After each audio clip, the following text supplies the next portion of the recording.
mumble in the haze.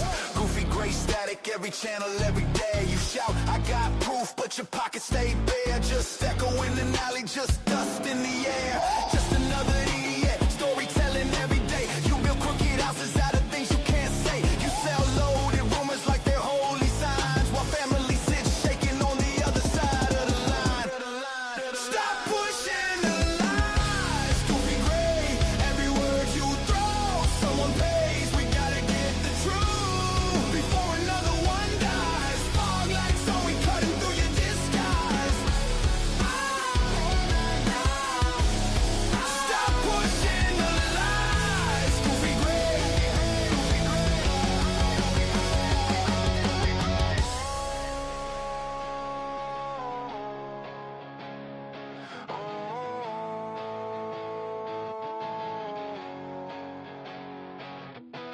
How many names gotta fade off the page while you chase fake ghosts in the secondhand rage? We want hard facts, not your costume show. Turn the cameras to the damage, let the real story glow. Let the real story glow. Stop pushing the lies, goofy gray. Every word you throw, someone pays. We gotta get the truth before another one dies. Fog lights on, we cutting through your disguise. Stop pushing the lies, goofy gray.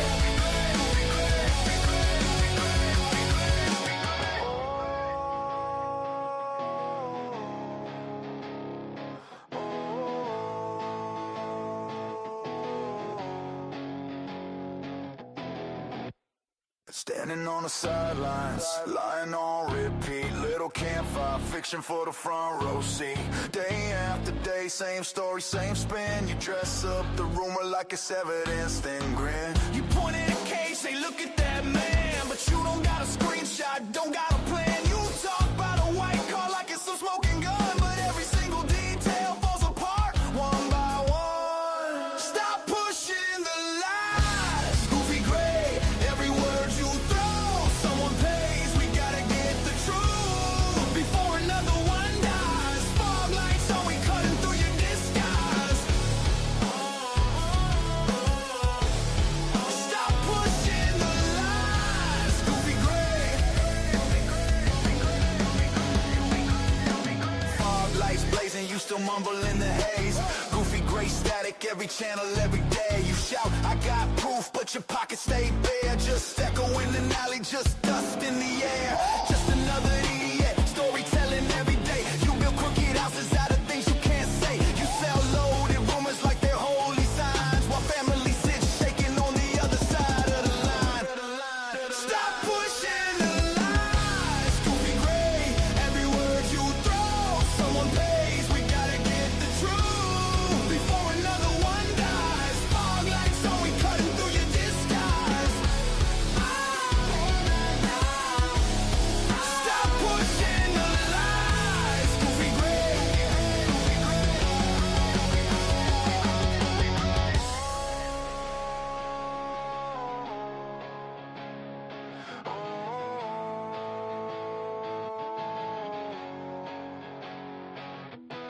How many names gotta fade off the page while you chase fake ghosts in the secondhand rage? We want hard facts, not your costume show. Turn the cameras to the damage, let the real story glow.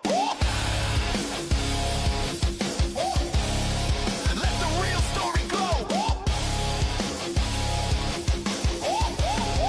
Stop pushing the lies, goofy gray. Every word you throw, someone pays. We gotta get the truth before another one dies. Fog lights on, we cutting through your disguise. Stop pushing the lies, goofy gray.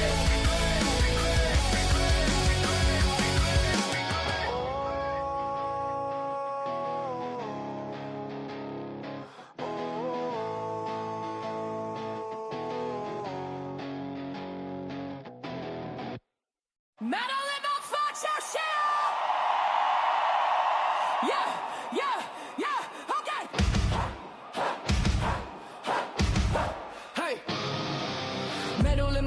always hip hop on my tongue. Blue crew true, we forever young. Fizzy, sassy, Cassie, mama bear in the chat. Brandy B, 10D, put the hammer where it's at. Tomboys, other than the last 24 lock. SOB, Rack, Smiley, make the chaos stop. Drake with the wisdom speaks, typically unique. Moonlit, baby roll, keeps the wolves on our leash. Yeah!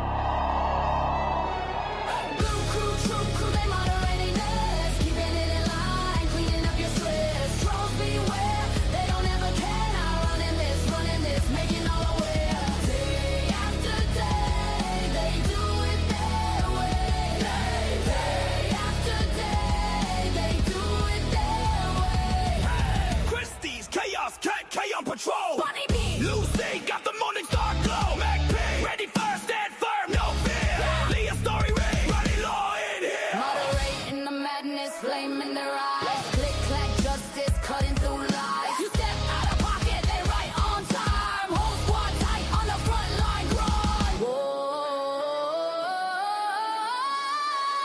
Black crap, blue true crew. They moderate a mess, keeping it in line, cleaning up your stress.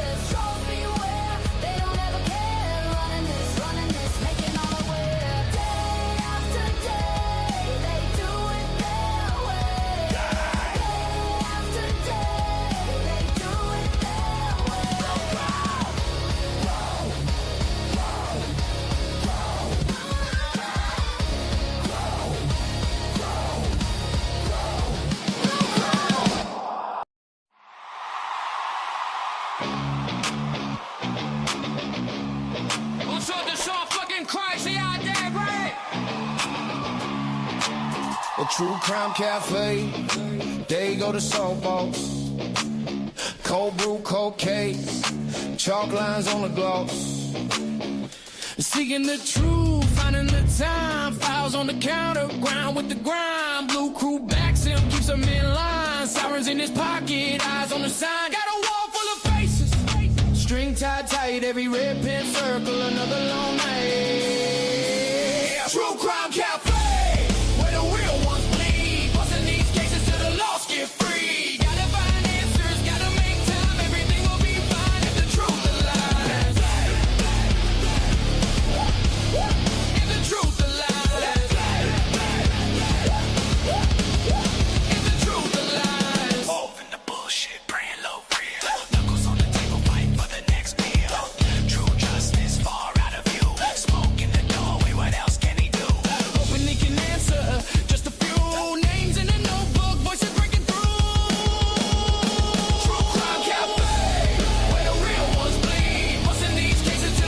Get free, gotta find answers, gotta make time, everything will be fine if the truth aligns. If the truth aligns. If the truth aligns.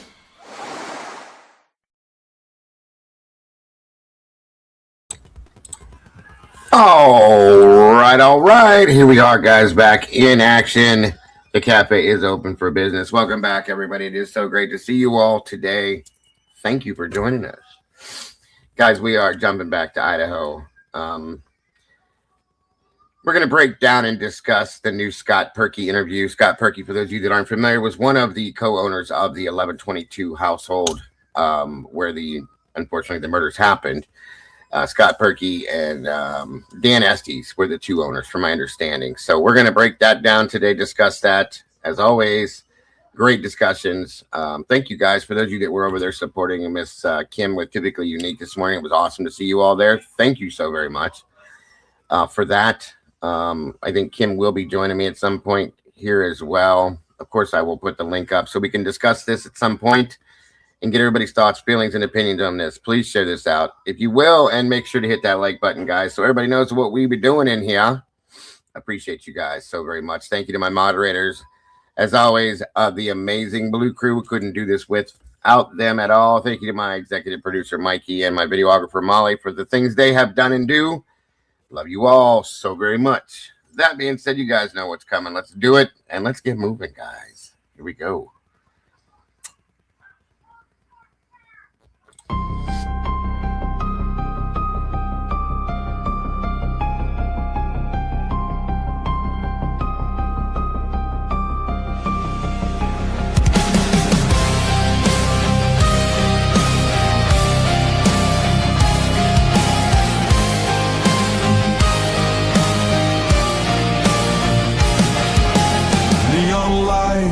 flicker like broken halos.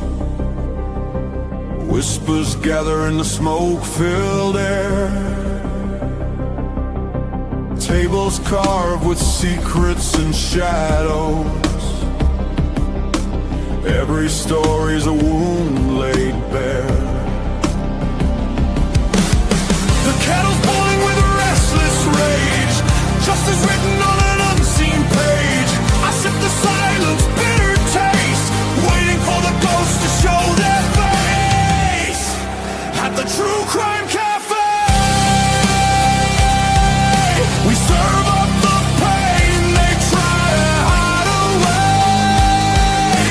Pour another cup of the truth you crave. Raise your glass to the names they betrayed.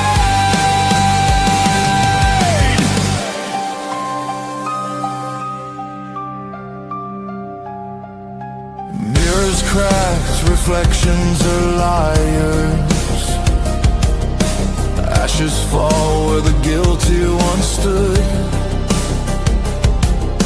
The jukebox hums like a funeral choir.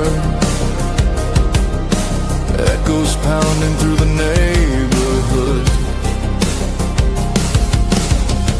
Every scar is a candlelit vow.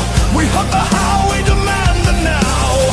No more silence, no more disguise. We'll paint the night with sharpened cry. At the True Crime Cafe, we serve up the pain they try to hide away. Pour another cup of the truth you crave. Raise your glass to the names they betrayed. This is not a sermon, it's a battlefield hymn, a requiem dripping from the bottle's rim. The guilty write stories in invisible ink, but we'll drag it all up from the edge of the break.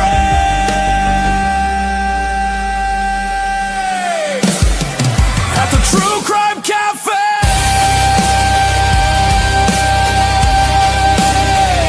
the reckoning burns like a black bouquet. Every shadow will pay.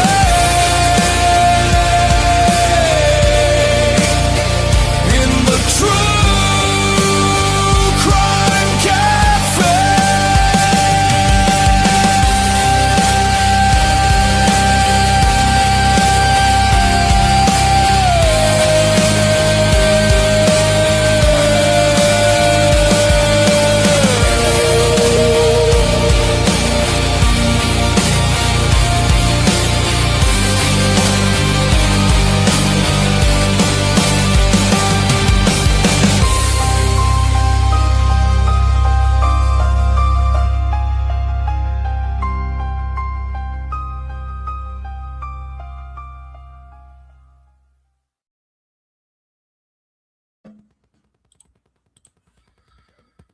All right. Welcome back, everybody. Great to see you today. Hope you're all having a wonderful day.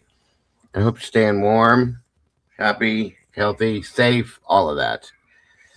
Great to be back with you. Good morning, good afternoon, good evening, good night, wherever you are, whoever you are. I hope it's good because it's great to be back with you guys today. Guys, we're looking into the newly released Scott Perky interview. We're going to be discussing that, breaking it down, seeing what we can see and hear in that makes us feel a certain type of way, I guess you could say. Very interesting. It is an interesting interview, I'll say that much. It's not as boring as the others, and it's not a quick 6-minute interview. So, just saying, I do believe Kim's going to join me. I'm pretty sure she said she was. From Typically Unique. And then, like I said, later on, I will drop the link and everybody has the opportunity to express their thoughts and feelings about this interview going forward. And great to see you all here. Please share this out. And please make sure to hit the like button on your way through the door, everybody. Please and thank you. I appreciate that so very much. Yoy. Don't mind me if I'm leaning, folks. My chair's broken. That's time for a new one. This one is done. I am feeling better, Heidi. Thank you for asking. Speaking of Heidi, let's see who we got joining us today. Miss Heidi Smith in the house. Pennywise, welcome back to you. Ready for my brother from another mother. Great to see you, buddy. Miss Tandy's on her lunch break with us here. Thank you, as always, Tandy, for joining us. Megastar, our Megastars in the house. Pennywise, let's see. Sassy Cassie, good to see you, Sass. I hope you're feeling better. Beach Babe, welcome back to you. Let's see. The Tomboy's in the house. Good to see you, Tomboy. Michelle F., welcome back. Italian Girl, welcome back to you. Great to see you today. Michelle F., let's see. Bren Barola, welcome to you. Welcome. Blue Devils in the house. Welcome back to you. Great to see you. Good golly, Miss Molly. Speaking of, there she is, my lovely videographer right there. Jesse Schul's in the house. Good to see you, buddy. Thank you so much for joining us. Been a while, Jesse. Great to have you here. Hope you're doing well. Mark Schumann, good to see you, brother. Hemi's in the house. I don't think I did see it, Hemi, but good to see you. I'll look back and look for it. Buffalo Check, good chick. Good to see you. Sorry. SREBB. Can you see me? Donna 7 of 9. Great to see you. Thanks for joining us. Hottie JG's in the house. Welcome back to you. Laura Wycliffe, I think, from the UK. Welcome to you. Great to see you. Miss Margaret, the Karma Police are in the house. You better behave today, guys. Miss Margaret, wonderful to see you as well. Let me see. Miss Cat K, always happy to have you here. Scully's in the house. What is going on, brother? And, of course, my producer, Mikey, from the last 24 is in the house. Always good to see you, bro. Thank you for being here, and thank you for all you do. Let's see. Make sure we share this out, guys. And please hit that like button if you will. Miss Rowe, great to see you. Thank you for joining us today, Rowe. And Stitches, great to see you back in the house. I do appreciate that, Heidi. Thank you much. I'm trying. I'm good. I'm still a little funky, but it's slowly going away. Gangster Lane. Yeah, I wish. Sorry, guys. My chair is dead. It's old. It was old. I've had this chair since I started this and then some. And it was old when I had it, when I first started using it. So, Jesse Lynn. Yeah, it's time for a new one. Lisa Winchester, great to see you. Living Dead Girl, same to you. Such a pleasure to see you guys. Little Gangsta Lean. I haven't heard that song in a long time, Jenny. That's funny as hell. That Maven, good to see you. Thanks for joining us. All right. Looks like 66 people in the house as of right now. 45 likes. Let's see if we can make that match, guys. And share it out. Let everybody know we're doing. That way we will have a full house. Gamer chair. I need something better because this one's. I have a back problem, folks, and this does not help. Yeah, I was sitting here the other day, just sitting here, leaning a little bit on the arm of the chair, and I just kind of went over. Whoops. It's just, and one of the feet fell off 2 weeks ago. One of the legs broke. It's just old, guys. It's done. So, at some point, you may see me sitting on a milk crate or something. You don't know. But I'll be here. Yes, they did. For those of you that didn't know, they did release the suspect photograph in the Nancy Guthrie situation. We were covering that over there at Typically Unique with Kim. Exactly, Heidi. If I disappear, just look down. I'll be on the floor. It happens. Jen Stebbins in the house. Good to see you, Miss Jen. Thank you for joining us today. Very much appreciated.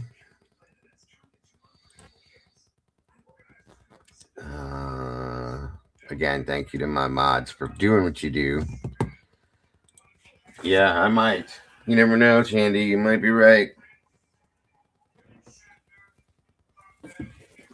You might be right. For those of you that haven't been here in a little bit, we recently had our birthday. 4 years we've been at this. Happy birthday to us and all of you for getting us here, guys. We broke 12,000 views, or I'm sorry, subscribers last week, and still going forward. So thank you to all of you for that have been here for a long time. People like Randy Furr, Astastic, good to see you today. That have been here from almost day one. I love you guys. I do. I appreciate all you guys have done to get this channel where it's at and still climbing. And of course, my moderators that have been here from day one with me. I appreciate and love all of you, even the newer ones. You guys are all amazing. I couldn't do this without you guys. Yes, happy birthday to us for sure. 4 years going, guys. I love it. Love it, love it. That's right, Beach Babe. So today, again, for those of you just popping in here, guys, we're going to be checking out the Scott Perky interview, breaking it down, discussing it, seeing if it has anything in it to give us any kind of opinions, thoughts, or anything new on this case. Same to you, brother. I appreciate you, Randy. I love you to death, brother. I'm super, super grateful for you. Mark Schumann, good to see you, my friend, and thank you to that. I appreciate that, Jesse. I love seeing you. I'd love to see you over there for sure. I know it's late. Time differences and stuff because where you're at. RA 5874, good to see you, and I appreciate you very much.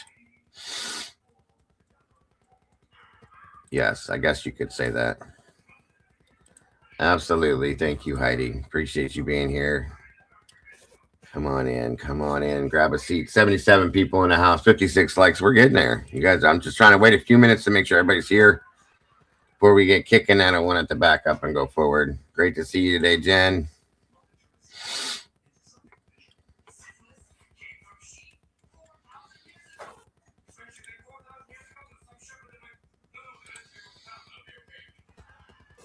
Oh, thank you, Don. I appreciate that very much. Scott Perky, Randy, don't feel dumb by no means. It's not your fault. Scott Perky and Dan Estes were the two owners of the 1122 house where the murders happened. And Scott Perky, they both ran the corporation that covered the houses and stuff. That's all. Welcome, Anna D. Good to see you today. No reason to feel dumb whatsoever, Randy. Never say that, my friend. Please, please, please, please. Let's see. Come on in, everybody. Grab a seat. Get comfortable. Fill up your cup. You are so welcome, my friend. Of course, I'll give you guys an update on Nancy. There's nothing new. They released a photograph of the perpetrator that they have on camera in front of Nancy's house off of her Nest cam. It does look like, thank you, Lotus, I am, very much so. It does look to me, from what I saw, I can explain this as we're waiting. It does look to me like what I would consider a Hispanic male in the photograph. Here, I'll give you guys a little glimpse. I got a couple pictures here while we're waiting on peeps to jump in here. Let me see. Yeah. Give me 1 minute.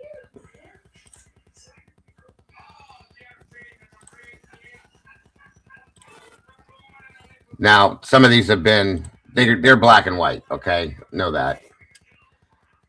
So here's, I'll give you this one first.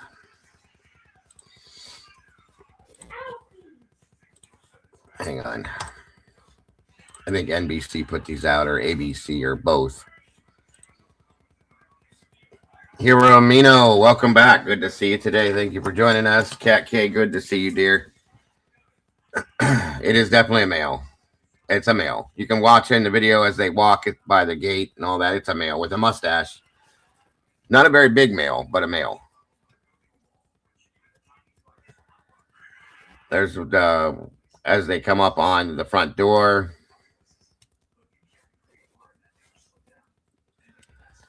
Let me see.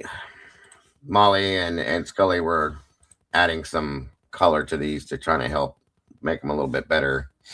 There's that other one where they're getting ready to take the camera down. This one here where they're trying to cover the camera. They have what looks to be like a flashlight in their mouth as they're doing it.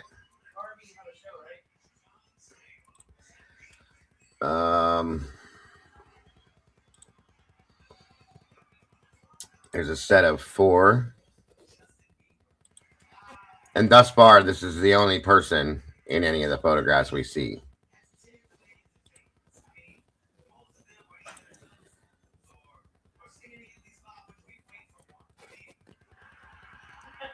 But my guess is a Hispanic male, probably about 5'6", 5'7", maybe 5'8".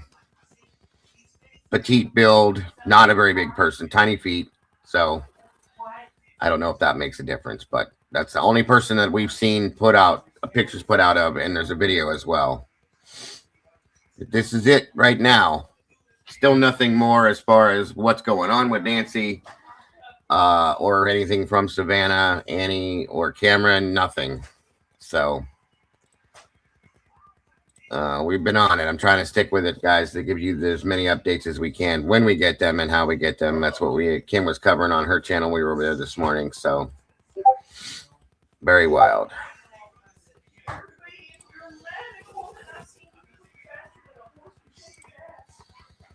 Let's see something here.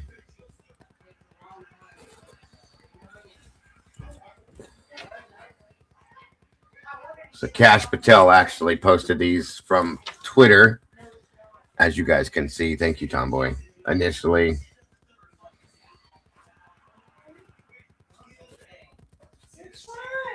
So, and they're saying there's the missing persons poster as of January 31st, so on and so forth. This is the one person they're putting out for this for now. I feel like there had to be more than one person. That's my opinion, but I could be wrong. The person is carrying a handgun. It's right there on the front of their body. He's got his hand on it right now, in a holster. For those of you who didn't see that. So the video is here somewhere. Let me see.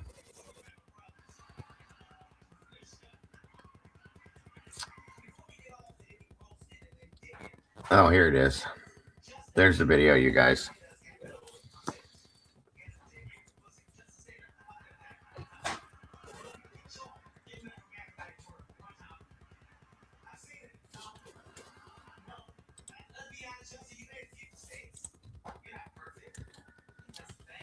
They were trying to cover up the nest cam with these flowers they pulled out of the ground, it looks like. And it must not have been good enough.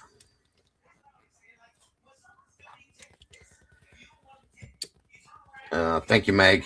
Thank you to anybody that chooses to support us via Venmo, PayPal, and Cash App. We definitely don't expect it, but it's so very helpful, guys. It helps to pay our bills daily and keep this channel running day after day. So thank you. It keeps the internet paid, all the stuff we use. So thank you so much for those of you that support us that way, whether it be any of them. You guys are amazing. And thank you, Meg, for posting that once again. Thank you to anybody that chooses to support us via the Amazon wish list. That's how we get all the equipment we have to run everything. There's the link for that if anybody chooses to go that way with it. And you are appreciated, guys. None of this is ever expected again, but it's very much appreciated. Thank you all. And God bless, guys. I do appreciate you guys all. The most important way you guys can support us, though, is by hitting the like button, interacting with the channel, leaving us a comment. I have polls up on the community post you guys can interact with as well. Tandy, don't work too hard, dear. We love you. We'll see you this afternoon, hopefully. Welcome, Becca. Good to see you. Kimberly, welcome to you. Living Dead Girl. Turkey Creek Gal, good to see you.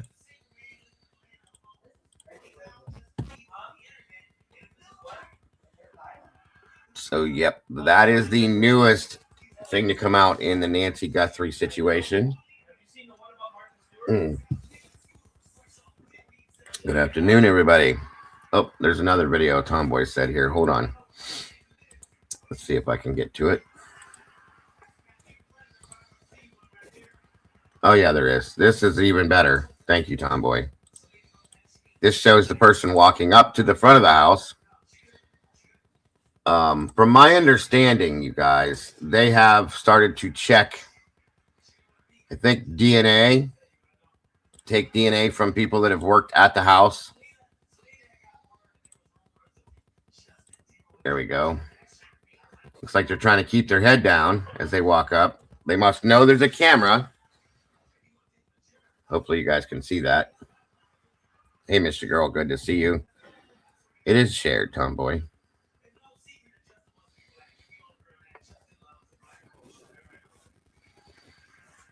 Definitely a male. There's the gun right there in the front, if you can't see it in the holster. Not a very big person, okay, in my opinion.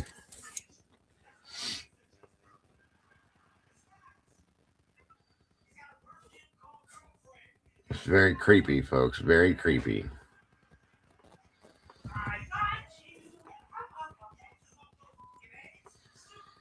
That's kind of my... Hey, Redacted, good to see you, sis. I agree with you. Somebody that's known to the household, in my opinion, as well.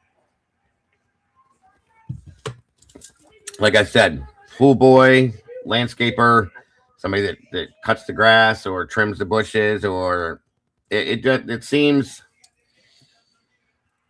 The person definitely seems like, I'm going to say mid-20s, maybe younger. Definitely no older than that. I agree with Tomboy on that one. No older than 30. I agree with you wholeheartedly on that one. New Mexico 444. Good to see ya. Tree, welcome to you. I do. I feel very bad for the family. You absolutely 100%, Heidi. No worries.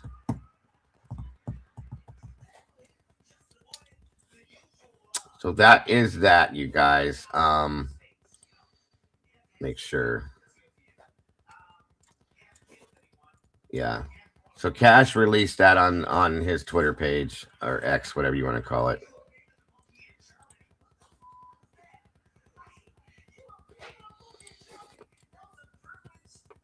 This person is very creepy, truly. And I'm sure there'll be more follow-up with this with us tonight over at Devil's Advocates. Just saying, plenty to talk about with this. And hopefully, maybe we'll have some more to talk about by then. I'd like for the family to have some closure on this, guys. Bren Barola, welcome. Good to see you. Yeah, that came from mainstream too. Surprisingly enough.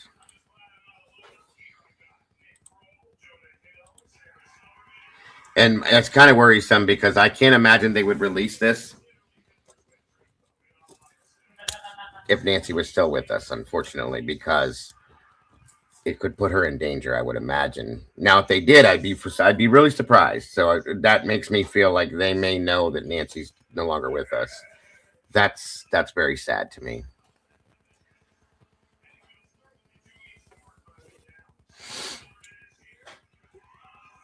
Yeah, I agree, Jesse. I agree. And I feel so bad for Nancy herself. It's not the way your life should end, you know? It's just not. Now, I hope I'm wrong. I hope that I'm wrong and that Nancy is still okay, and that they just took a chance on doing this. But I would just think that wouldn't happen if that was the case. Circle K said that law enforcement confiscated video of a car of interest. Good to hear, Anonymous. Thank you for that. Yeah, like I said, I'm hoping that by tonight, guys, with Devil's Advocates, our show over there, we have a lot more to talk about with this. We'll definitely be talking about it, though, in my opinion. So, Jeff Hanna, welcome. Good to see you, my friend. Thank you for joining us today. All right. Let's see. I don't know if and when Kim might be coming. Hold on here.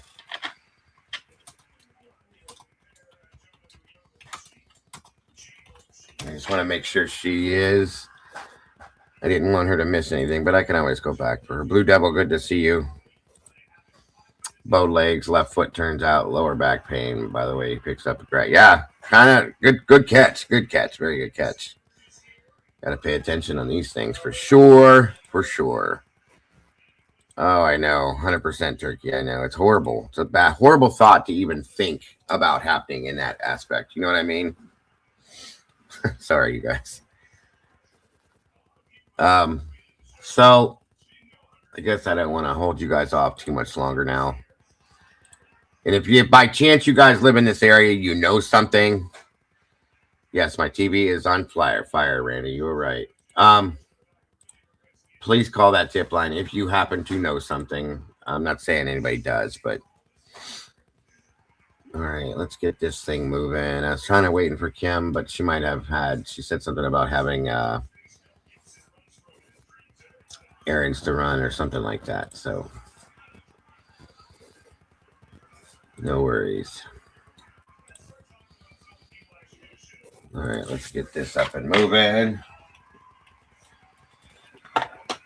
Again, thank you all for joining us. Oh, she'll be joining. She's almost home. I'll catch her up. No big deal. We're going to probably listen to it a couple times, review it, and discuss it. We'll start here. Again, this interview was done on December 13th of 22. The Scott Perky interview, as he is a co-owner of the house at that point. And again, this came from Connor. Guys, please make sure just to subscribe to Connor, if you will. Show some respect and some love over there for everything Connor has provided us. He's done a great job at putting out a lot of these videos. All right, let's see what.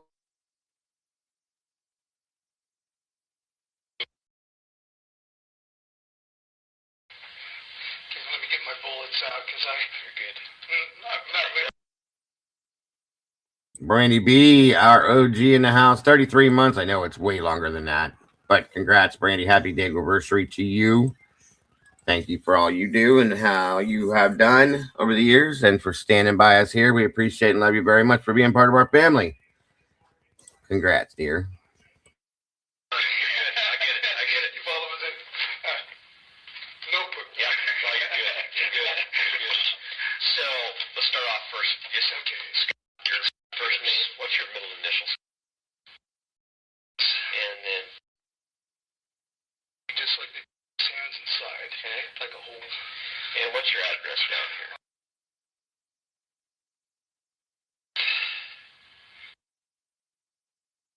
Okay.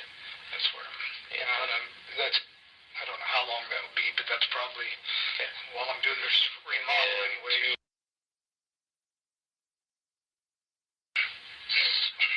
Okay, so we're just going to walk through this a little bit slow. When you go, whatever way you want. I kind of made some outlines. Like I said, I bullets and things. There's been so much, as I've been thinking about it and remembering that I thought, I've just got to start writing this stuff down. Yeah. So first, are we going to be talking about just one person? Yes. Okay. Can I get that person's name first? Yes. So I don't have his full name, okay, but and I've known him as a troubled kid. Okay. Or at risk, I'd say at risk. He's not really troubled. Did he live in Moscow? No. Okay. Do you know where he lived? Yes. And I just went and double checked that address because I knew I was going to talk to you. I don't know if they're still there or not. He was living with. Okay. Okay. I don't have the exact address, but it's.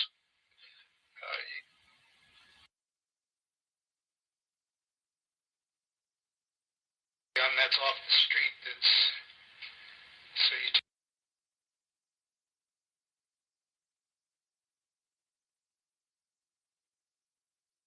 Damn redactions. So tired of that. Yeah. And then across apartments are in their apartments. Is this here in town? This is okay. Yeah, no, just off.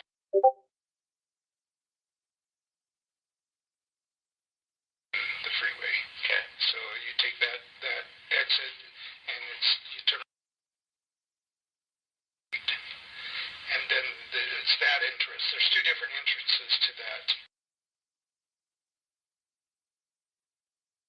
mother was living there. And you may know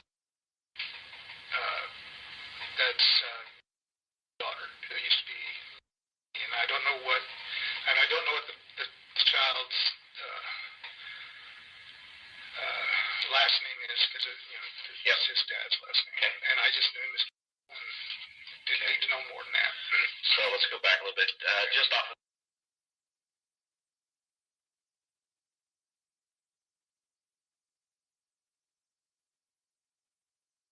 okay. And it's up apartments. They just went straight in, right up the stairs to that stairway. That's where they did live. I dropped off some instruments, and I even spent a night there one night. Okay. In the B apartment. Lives the great. Okay. So this kid is his grandson. Okay. Okay, so I'm just gonna have you go slow, kind of from, I guess, the beginning of Okay. what you know, and I'll be taking some notes. So, like I said, we'll just kind of work our way through this. Okay. Whatever way we get questions answered, hopefully, Lord willing, I won't forget it. Forget something. My background on was because I was having a hard time. I was invited up to one of their family picnic things. So it's actually family, his wife's family, and they do a yearly picnic up at a lake north. Gosh, it's quite a little bit north of Deer Park, but it's kind of a lake that they all have gone to. They go every year. It's kind of their family reunion. It's been going on for multiple generations. Okay. So I drove. Both of them were having a hard time with their driving and whatnot. And so when I was working the store, and I didn't have any other people around, it was at the start of COVID. Okay. So the very first summer of COVID. And so I drove them up there, and at the last minute, and then her daughter, and I don't remember the daughter's name right now. She's a little younger, not much. Okay. And so I met him just during the drive. Very pleasant kid. When it comes to So they were all in the car with you. So all in the car, yeah. So we went up there, and then we went to the picnic. And so while we were up there at the picnic, bless kids, those girls, they all got their own certain fire, and some of them were at fire one to the other. But one of the daughters there was a lot of little kids around, and other people coming in there, and because of COVID, there was more people out camping than normal, so people went out. But anyway, so there got to be one of the daughters was just giving people a real hard time, getting them to slow down. So she was playing traffic cop, didn't want kids hurt. Yep. And but she was a little overdoing it a little bit. But anyway, so she annoyed some other man, and so they kind of got into an altercation, and then two of the other sisters kind of got in, and it was like, this isn't too good. So this one man at one point, he mentioned something kind of almost like a threat with a gun type of thing, and so anyway, so I didn't think too much about that, but anyway, a little later in the evening, the ladies had to walk past where these other people's camp was, so I went up on the hillside just to watch, make sure everything was okay and nobody was going to bother them. So lo and behold, while I'm sitting up there, pretty quick, all of a sudden just shows up, boom, he's right there. And so very stealthy, and all of a sudden, wow, that was pretty intense. And he'd been on the other side of the hill watches, so I thought, wow, that's pretty amazing. And I thought he was a little older than he was. My take on that is his mother, she's an alcoholic, and gets very, very verbally abusive. And so my take on that is because of their family circumstance, he sees himself as the man of the family and the protector. So I'm taking that he's talking about. Do you guys remember Phil is in the house just visiting? Good to see you both. Do you guys remember the report we read about the guy with his mother, the guy that kept the knives in the wood pile and stuff like this. Yeah, this is a police interview. Welcome, Beth Zermi. Sorry, I can't think of the name though. The letters. That's who I believe this is. Welcome, Simple. So yeah, just so you guys are kind of like there with it, that's who I think this is about. The mother was talked about then as being an alcoholic, and there would be yelling and screaming and stuff like that. So that's there's typically unique SG. I don't know. CAO, good to see you, dear. Went in the house while the girls were gone. Yeah. The same one that said that he could have killed them all. He went in the house and was hiding in there at some point. Remember that? That's who I think this is about. He kept knives hidden in the wood pile, and the mother stayed out in the shed and stuff like that. We went through that whole report and read it. It was very strange. So that's what I think this is all about here. Gabe. Yeah. There it is. Thank you, SRB. That's who I think it is. G something. GL. Gabe, but I think the name is Gabe. I agree with her. There we are. Let's see what we get. Kind of a protector. And, actually felt pretty good about most things he said. I just thought, and I was surprised because he carried himself about 2 years older than what I thought he was. Or what, yeah, I thought he was 2 years older. Was at that time? I was thinking he was probably 16, 17. It turned out he was only 14, 15. Okay. So, very, and at that time is when he pulled out and showed me he had a pretty serious knife on him at the time. And so he was really into knives. So that was kind of the first time I realized, okay. And then in conversations realized that he had been into a ROTC program. The kid is a soldier at heart. Okay. I think he's dreamed of being a soldier, stealthy, Rangers type thing. This is where he's headed. But and so, yeah, I think to be honest, I kind of got the general impression since that time that he kind of drinks and breathes that kind of activity. Yep. So, yeah. So, he, let's see if I want to jump from there. Let's see. So that was when we first became acquainted.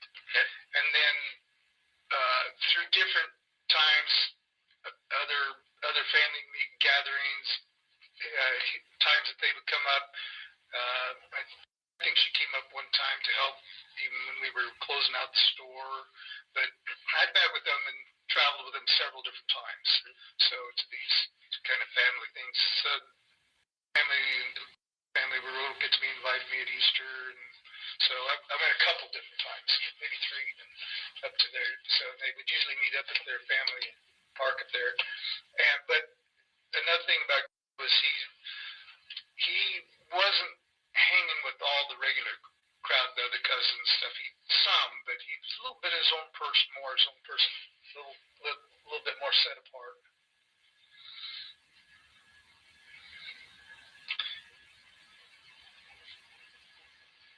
Okay. So, that was my overall first impression was he was kind of a protector, set on a military career. He talked about that a lot. Yes. Yeah, talked about it a lot. And I would ask him when I'd see him, it's like, well, I was programming. Anyway, so. Welcome, Kim. Thank you for joining us. Did you hear? I can't hear you. I think you're muted, hon. Hi. Sorry I was late. No, it's okay. No worries. Have you heard any of this yet so far? Yeah, I've been listening. Yes. Okay. And I'm familiar with the report. Yes. Yeah. I can't remember. I think SRB said GP with the letters. And that was, again, for those of you that aren't familiar, it was a report that we went through, Moscow PD's reports, when we went through those a while back.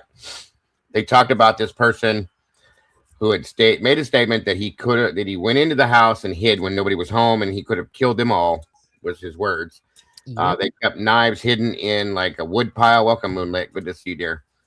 And that the mother was an alcoholic. They kind of had issues back and forth. I think the mother stayed out in the shed when they would go up and visit the grandfather. And that's kind of what I've gathered. And that's who this sounds like to me. Yes. What I'm confused about is why Scott Perky is so close to these people. It's a little weird to me. So I don't know. And who is he? Who is Scott Perky? Scott Perky, along with Dan Estes, were one of the two owners that owned the 1122 home. Okay. It's not an interview, Heidi. It's in the reports, the Moscow PD reports that were put out. I read to everybody. It's written in the reports of an interview they did, which is probably based on this. Okay, but it was a written report. It's not an interview to listen to. It's something we had to read through. Yeah, and they're also talking about they believe that he reacts like he has a military or wants a military background, so on and so forth. So it's interesting. It's very interesting to hear this. Sorry, I stopped it. I just wanted to make sure Kim was said hello to. Any questions before we go forward, Kim? It's just interesting to me because that report painted this kid as like, I don't know, to me, kind of like a vagabond. Yes. But then where is he getting this military training at? Then he said ROTC. Don't you have to be in college to be in ROTC? Or high school. They have it in high school too. Okay. And he did say he was young, but we don't know the time period of when. Right. Was he saying currently? I thought he was 17, but he was really only 14 or 15. That's how he said. He said he seemed to come off 2 years older than what he actually truly was, meaning that he thought he was 17 when he's actually only 14 or 15 or something like that. Wow. Right. And that he was the protector of the house. Probably if his mom's an alcoholic, he had to be the mature one, had to be the one to take control of things, so on and so forth, which could explain why. Right, but especially to be wandering the campus all night. Yeah. Just, doing whatever you want at 15. Right. Now, see, Scott Green was still on the deed, but he was not the absolute owner of the house, like by himself. It was a corporation type thing, that like an LLC that owned the home. Scott Perky and Dan Estes were part of the LLC. Real piece of information that's kind of interesting is the Oregon white Elantra that was wrecked. Mm-hmm. One of these names was on it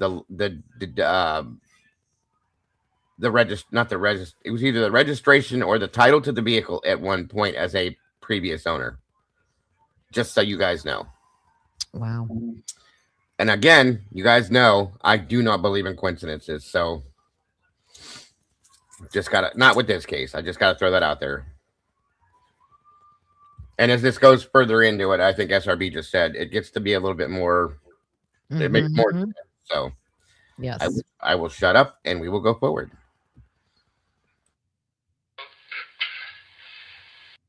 And we will break it down, discuss it after the fact, you guys.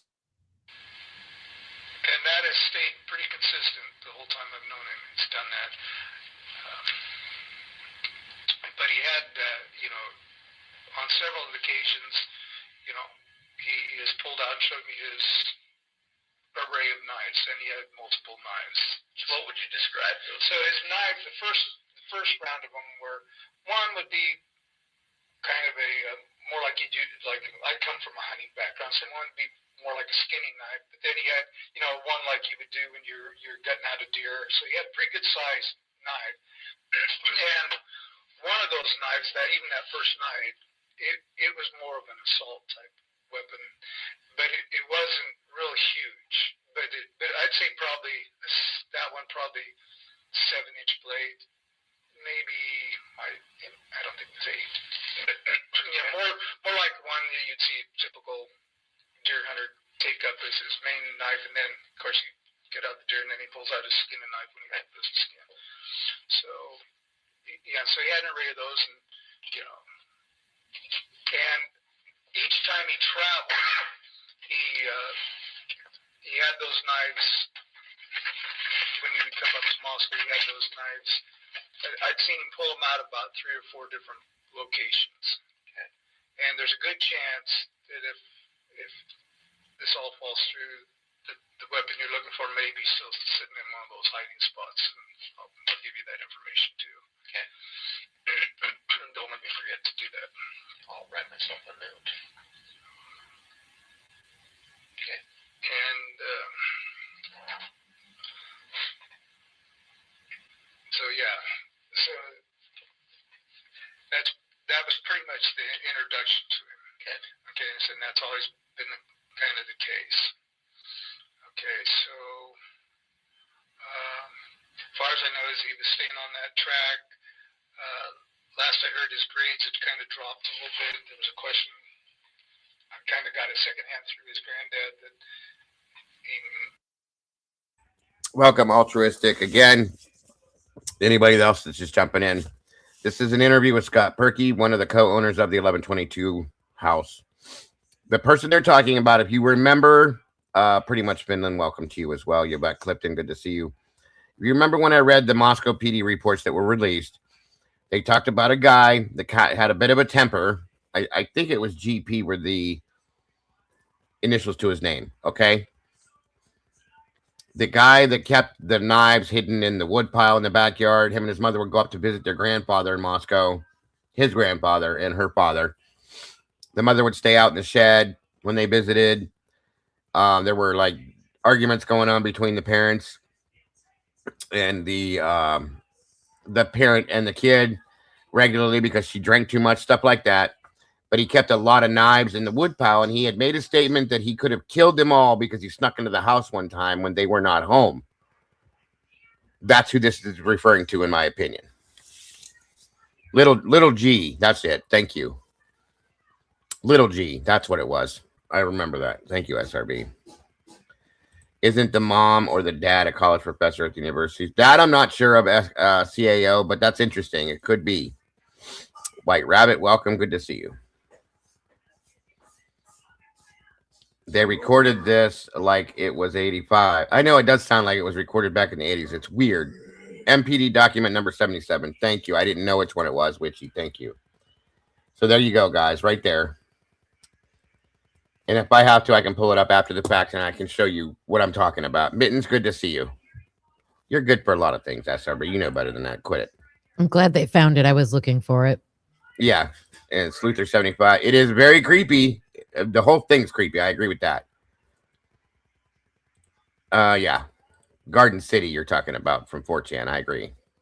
But yeah, that's who this is, you guys. And I'll pull up the report after the fact. I have those saved. That's no big deal.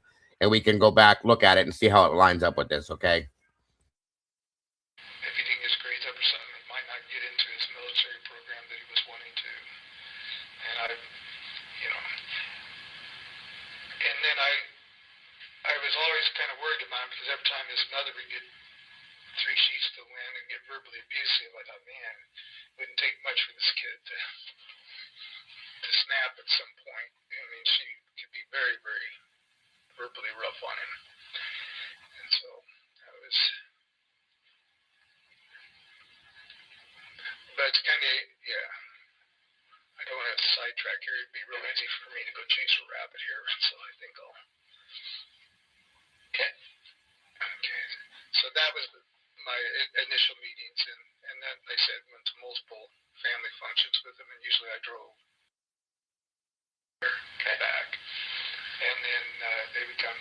Now, as they traveled, so you would probably have a hard time locating him because they always she had lost her license from drinking, whatever. So when his mom would travel? When they traveled, and the daughter, they always traveled via bus. Okay. So they come up on the coach to Moscow, and they would go back on the coach, unless some family member gave them a ride. Okay.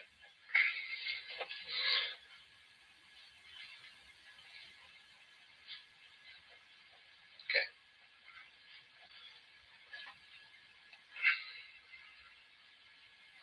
So they've traveled up there several times, or maybe not even known, right?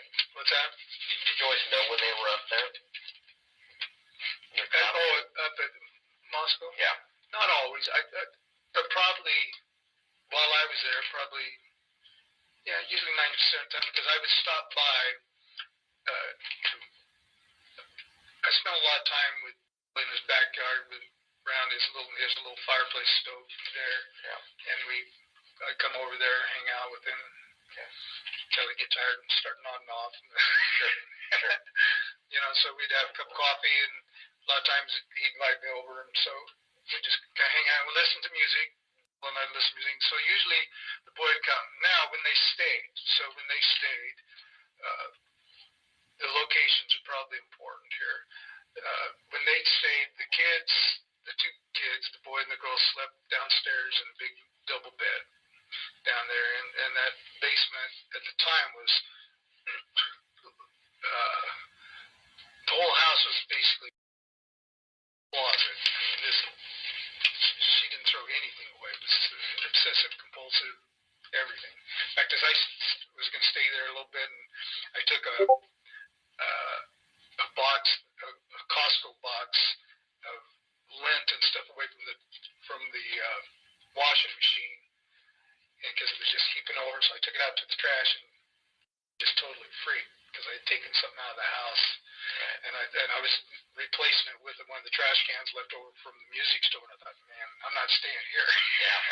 So it didn't take me long to bail out of there, but I never stay down in there because of spiders and the bugs would bite her down there, and so she would not sleep there. But at one point I know had his knives in a duffel bag down there at one time, so he had pulled them out of there, and I think he might have, if he transported the knives, I think he might have transported them under the cardboard of a duffel bag. So I don't know that he always transported them. I kind of got the impression that he just kind of kept them stashed up there. Okay. And while I'm on ball with the locations that I know I'd seen him pull it out from the wood pile one time. So what's the address? That's on. Is it turns into?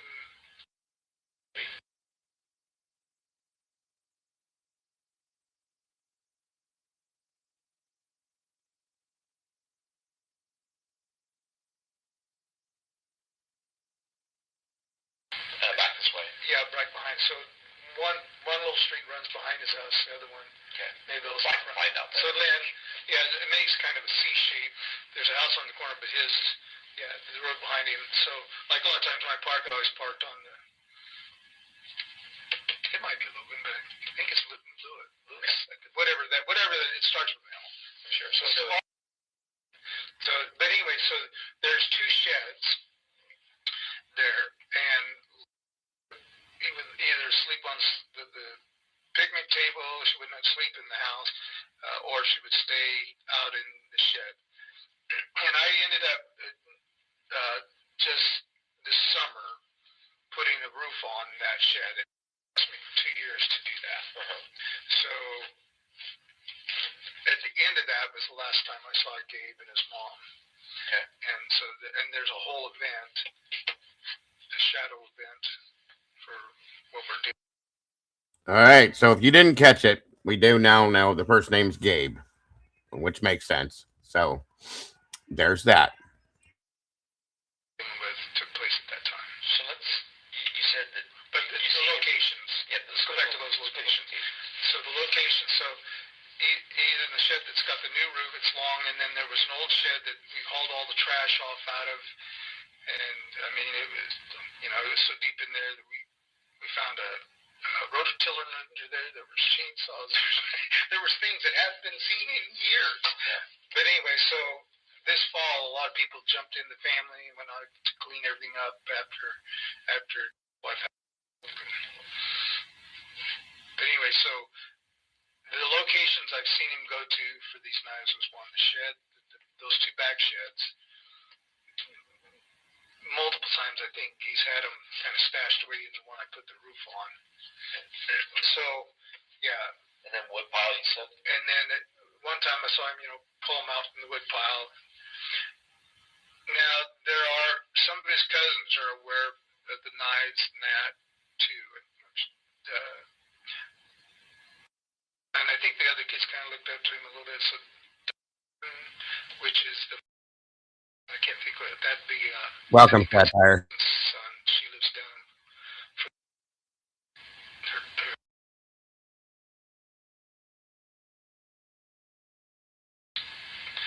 But the dad lives up there in Moscow, and he's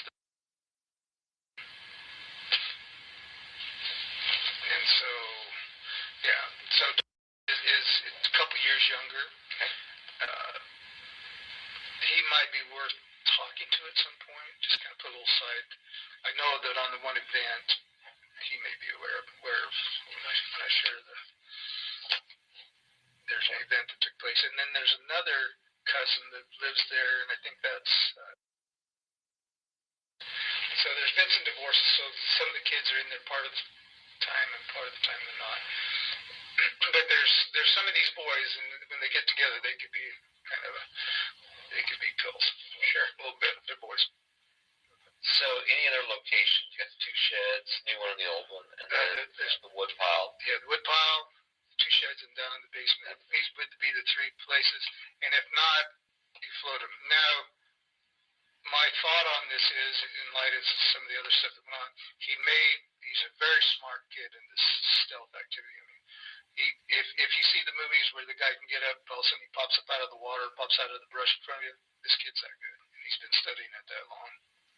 Okay. But anyway, so he may be smart enough that gun is, or not gun, but that knife is vanished. Okay, and now that knife was not first seen. The knife that I think, the last one I saw is even a bigger weapon. And it's serious. The last weapon I saw, it's probably got a 9-inch blade, or it's enough that it would go right up under a rib cage, right to a heart. And it also has, well, I made a little sketch. It's kind of both those. It's an assault. I mean, it's definitely designed for. So these knives have kind of, this kind of look. But but it has also the tear barbs. Yeah. So this tip's pretty sharp and long. If I remember, the last one showed me it was longer. Might be even a little longer here, and then these barbs were back here a little further, so it's the type of the, slice in and tear out. So You can't just take a picture. yeah, you can.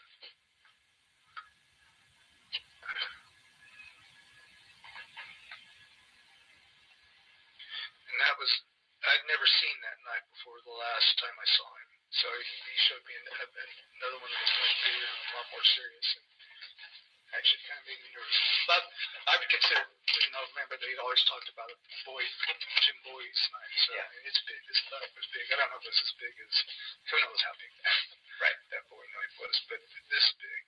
I was relating to I bought different buck family, that tried to come into, I knew Roland Buck and the dad one of them. So at one time I had a pretty good sized my hunting knife, so it was probably, I'm thinking that's probably 6-7 inches.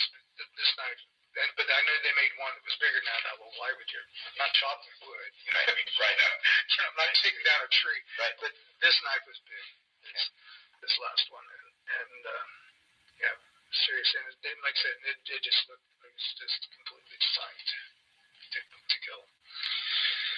Okay, so I'm sidetracking a little bit. So where are we at here? So about the locations. Those are the locations. Okay, now on the locations. Okay, so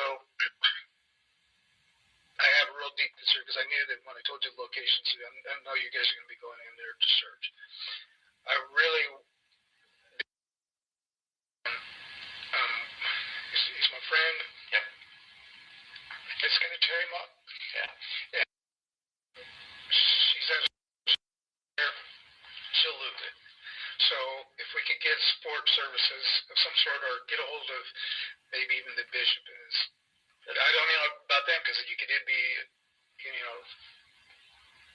letting the cat out of the bag with the family. So I don't know, maybe she's at the church. So I know they come in. So they're well, she is. Was going to me.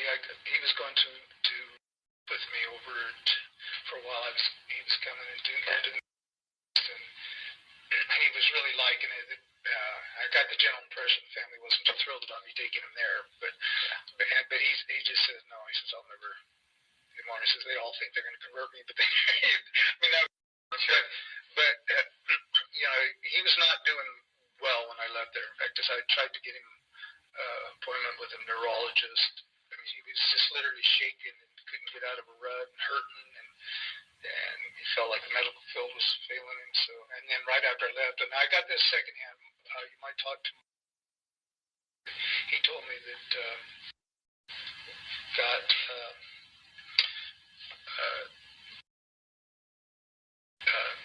to take stuff in there, got himself some help. So he did do that. I don't know if he ever made it to the neurologist. I'd asked band member if he would get in there. He said he would, but by that time I had to get down here and try to get. How long ago was that? Good. Okay, so when I finished up the job, I went and looked last night. Went back through. I kept a journal through the years, and I wish that I wrote more about what was going on with that boy than I did, but I didn't. But the last time I saw him was between the end of May and probably, I'm thinking June 15th. So I can double check my notebook, but I think I finished up the job about that time. So I went in there in spring, spent two or 3 weeks, maybe 2 weeks to go put a new roof on that shed.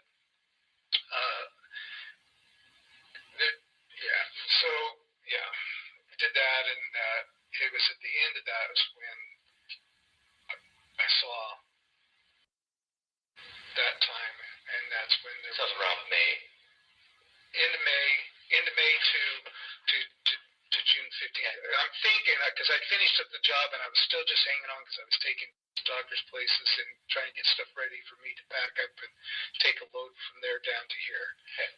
Try to get moved out. So I do know that's, I think by the 15th I was back down here. So I'd come in here, landed with my sister for a little bit, see what was going on, went back up to go put that roof on. And so I'm thinking the time I saw him was in. And that's when there was an event that took place, and the event's really important. So let's talk about that. So the event took place at the Mad Greek restaurant.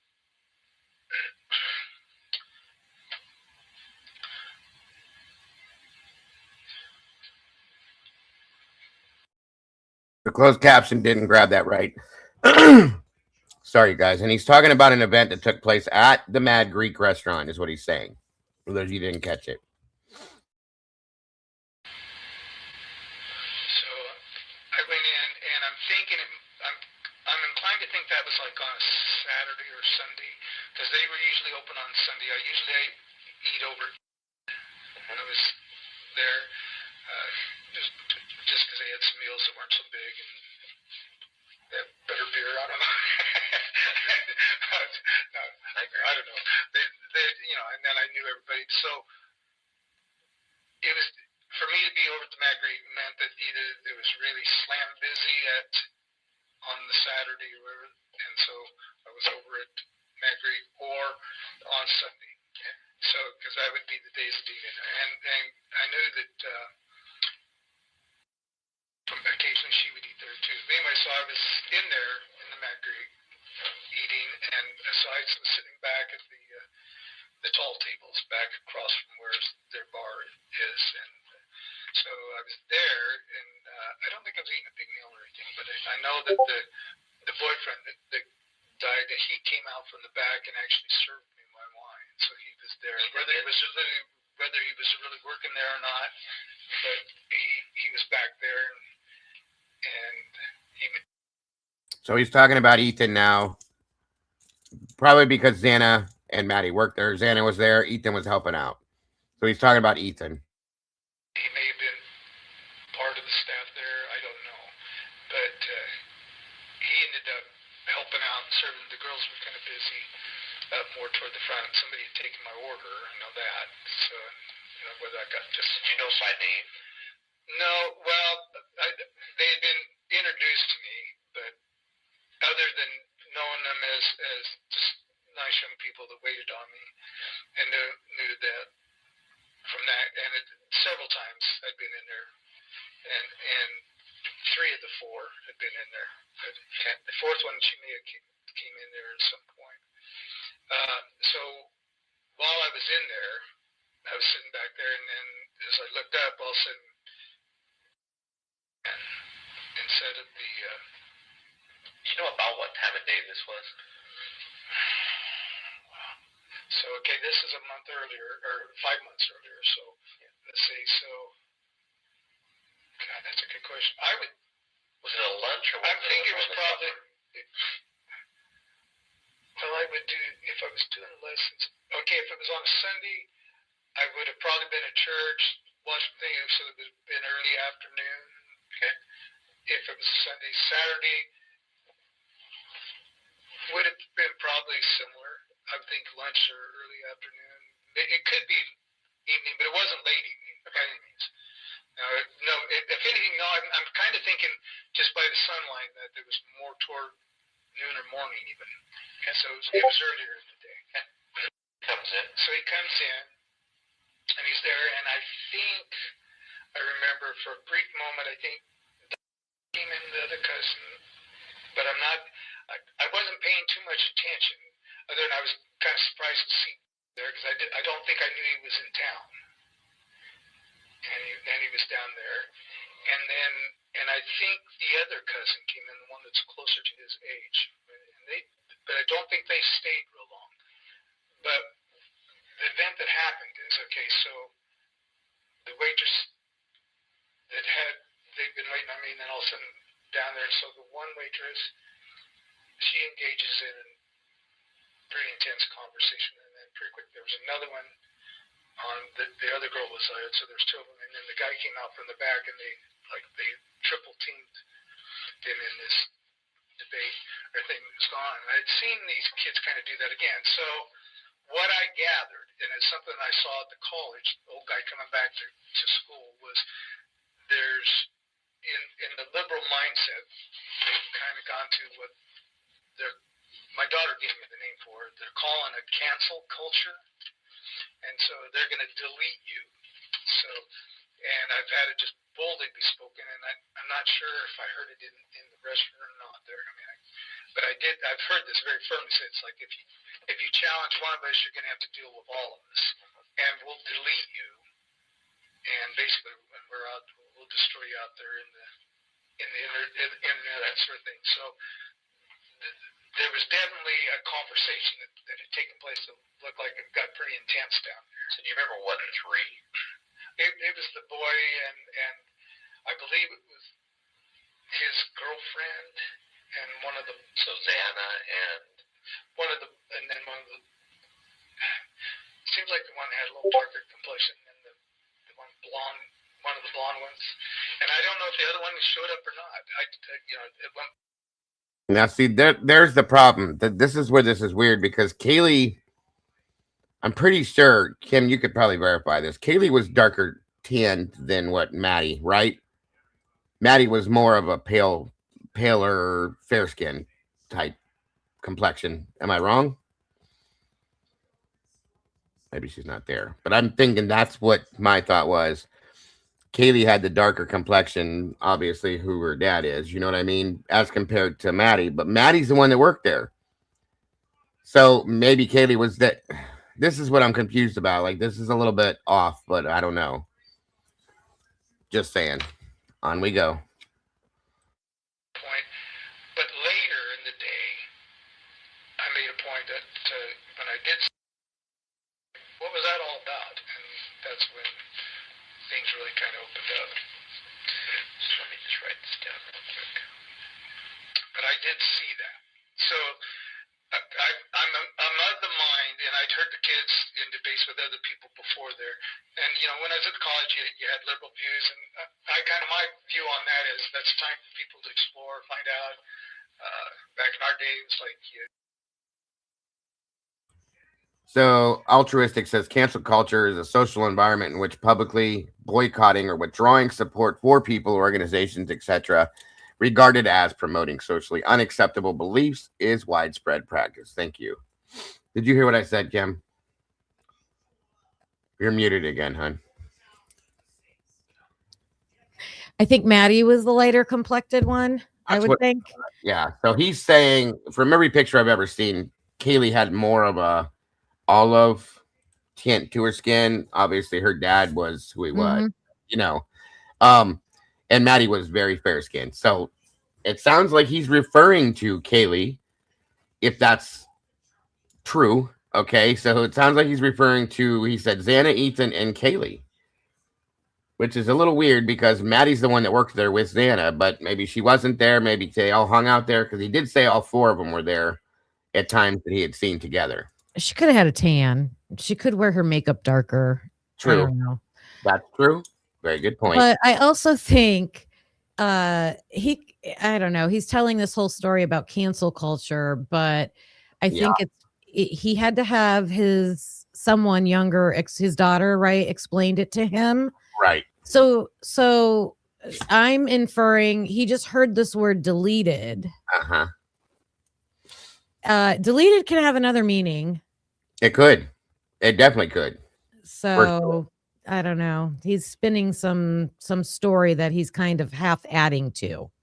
Here's my the problem. opinion. Yeah, this guy, I'm gonna be straightforward with you guys. I don't trust as far as I could throw. Okay, he's got a background that's just very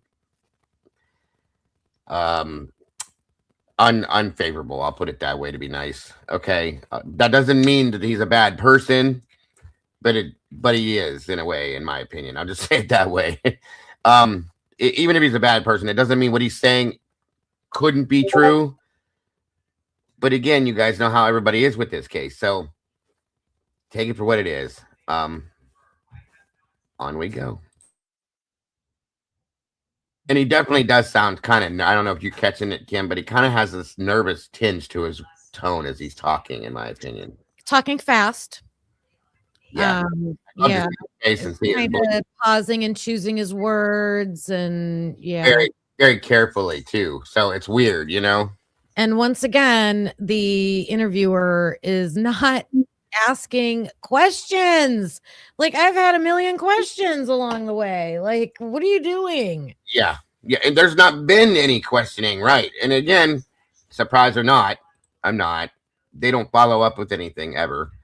I mean, there were important pieces of information, like very big, the knives and the location of that, and he kept talking about a shadow event. Like, what the heck is that? Like, what? Yeah, a shadow event? He's talking in like cryptic, yes, like boxes. Yeah. It's weird. Well, talking in a way like that you would have to be assuming the person you're talking to understands what you're saying. Right. Yeah. 100%. And it's like you're talking to law enforcement. Why are you hiding anything? Just come it out. We're bringing it all full strength. You don't need to talk cryptic. Or they shouldn't be understanding what you're saying and should be asking questions about that. Like, what do you mean by that? What do you mean by that? What does that mean? Fully. I agree with you. Yes. And also he's over explaining, especially with that deleted comment. Like, he had to go figure out what that meant and come back with an explanation for it. And yeah, and you're talking about kids here. Why are you like taking this in a political direction with law enforcement in this situation? Be straightforward. This is so weird. It's just, I don't trust him, guys. So I'm struggling with all of this. To be honest with you, I don't trust him. And he did. He referred to a bishop as something to do with the church. Talked about how they were trying to convert him to go to church. I don't. It's all. Well, and it was vague about how much in dire straits was this mom, the mom of this kid that he's talking about. Like, it almost sounded to me like she's homeless. Yeah. And when he was talking about her in the church, it was like she's at the church. Like, are they housing her? I know, like, there's some, like, around here we have like a Catholic Charities program. Yeah. They will help people out, like stuff like that. Shelters and stuff, right? And then he's saying that she didn't have a license. Every time they would come down, it would be on the bus, and then somebody would take him back, or he would drive them back here and there, so on and so. I want to know how he's involved with them, other than him owning the property that they were living in, I guess, and putting a roof on the shed, blah blah blah, so on and so forth. That's all I've gathered from this. And again, it's very vague, like you said. Very cryptic and broken up, and I can't stand that. Just tell the damn story straightforward. Stop beating around the bush, and you're like you said, he's choosing. It's like he's picking his words out of a box to fit to a story. Does that make sense? Yeah, and he can come in and do that, but then it's up to the investigator to get through that. Yeah. Ask some questions. Anonymous. Yes. Yeah. Yeah. It's so frustrating. Every single interview. Every damn one of them. Yes. It's almost like they were pre-interviewed and told, this is how you answer these questions when we do this. It's ridiculous. I hate saying that because it's so rabbit hole like, but it's true, you know? And that's true. Anonymous said over explaining is indicative of lying. 100% is. Absolutely. That's one of my wife's biggest things. The dude definitely gives off a very creep off vibe, and he's got a creepy background. He's a creep, period. So, confirmed knife, confirmed connection to house, stalking, confirmed stealth, military, confirmed confession that he could have unalived them, but arrest BK over a floating skin. Right. Thank you. That's a good one. Yes. Don't be hating is on point today. That is a fact. Firebox. Yeah. That's what I was going to say. He's talking a lot, but about nothing. He's talking in the circles. I can't stand that, but that's what he's doing. He's talking in complete circles. And this, we said this when I read the report. I'll show you guys. I'll pull the report. You'll remember it then. But he's talking like this is the guy that I would have went after. Well, and he's mentally unstable. He said he is having mental health issues. Mm-hmm. Yep. Very much so. I mean, if anybody was going to go in and do this randomly, that's a pretty good profile right there. Thank you. That's how I would have put it together. But here's my question, Kim. Is he doing this to put this kid in front of them on purpose? Okay. And you know what I mean? Like, is he putting this guy in front of them and saying, here it is. This is who I think did this. Not because of the right reason. Is he trying to like take their attention from somebody else and put this kid in there for them? Yeah. You know what I mean? That's what I'm trying to say. He's the only one that's come forward with information about this kid. Now, did the investigators go out and try to find other people that know this kid? Did they try to verify the fact that he was in that house hiding? Like, did they do all of that? No, because when I read the report, I even said, where's the follow-up on this guy? There was none. There were no other reports about this, no other interviews of anybody that knew this kid. There was no interview that I saw written down in reports of them interviewing anybody at the Mad Greek that may have been there that day, like other waiters, waitresses, owners. Right. None of that to verify this event that he called it. And I'm thinking like of myself as a college student. If I was at work, like if I was Xana or Maddie and this big, huge heated thing happened with a customer, they probably went home and talked about it. So did they ask Bethany or Dylan about that conversation? Like, right. Hey, remember this? Was there any mention of this person? Like, was this truly a cancel culture thing or was it more than that? And then, but if it was more than that, then they probably wouldn't say anything. Like if there was this like, CI thing or, drug stuff or any kind, or it was more of an argument where they're in trouble for something. Yeah. That seems weird that a 15-year-old would be the one. Agreed. I don't see that angle with him. And that's weird because this is a 14 or 15-year-old kid having an interaction with 20-year-old older kids, college level kids, where he says, based on what I took from it, that they're telling Ethan, Xana, Maddie, or Kaylee, whoever it is, that they're basically going to destroy him on the internet if something doesn't stop or something. That's how I took this. I mean, if I'm wrong, then, let's fix it. But from what he just said, he said the interaction between them is what it was. Now, why in the hell is a 15 or 16-year-old kid having an interaction with 20-year-old kids? Yeah, you're right. Someone had to have made a comment. I don't know. He didn't. We'd have to listen to that part again. I don't know if he clarified who started it, but I took it as the kid would trash Yeah. the college kids, the victims on the internet. Yeah, we're gonna read through it right after this, Amethyst. It'll help us. But I have to tell you, I think there's more information in this interview than got written in the report. I agree with that too. Yeah. Definitely. And that's what we're gonna prove that today. It's been that way through the whole thing. Yeah. Or they don't ever match up, the two. When we get a liquid interview like this, whether it's video or just audio, and then we refer to the reports, they don't match, folks. They're always off. So oh yeah, they pick and choose what to write down. Yeah, we're gonna read it for sure. So no worries. Got into open, heated discussions, and it was like, but there wasn't this kind of like, well, we're going to wage war on you. There was debate, and you thought and reasoned, and we'd actually learned to debate. So, yeah. So this whole "I'm going to destroy you" attitude. Did it get pretty heated, or it got? I could tell it got pretty good, but the demeanor was. I kind of got the general feeling, just from what I looked at him, he was just kind of enjoying it. And I know he was, some of the things he was throwing out there, I think he threw Second Amendment out to him. And so I kind of got the idea that, just even from the distance, I couldn't hear everything, but I kind of got that. And then later when I talked to him, that was kind of the case. So, you want to go to when you talk to him now? Or is there anything between from that altercation or that discussion to when you talk to him?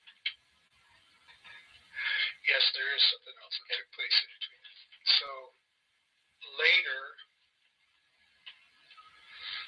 I was in the backyard. So did he stay and eat? So let me go back there. Did he stay and eat there? I don't think he did. I think he ended up leaving. Okay. I don't think, other than having maybe a drink or whatever, soda or whatever, I don't think he stayed.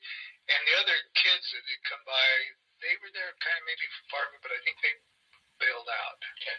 So now you're... And his sister may have been there, but it's like, I just kind of looked up and it was in the family, and I just thought, oh, the kids. So this could have either been Saturday or Sunday. Okay. Might have been Saturday at the farmer's market, but I don't think so, because I think the place would have been more packed. So I'm thinking it was Sunday. So then you're in the backyard. So, in the backyard,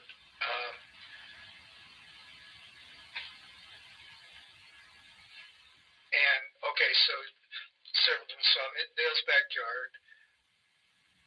I can't remember why we were standing. Maybe we were walking into the house.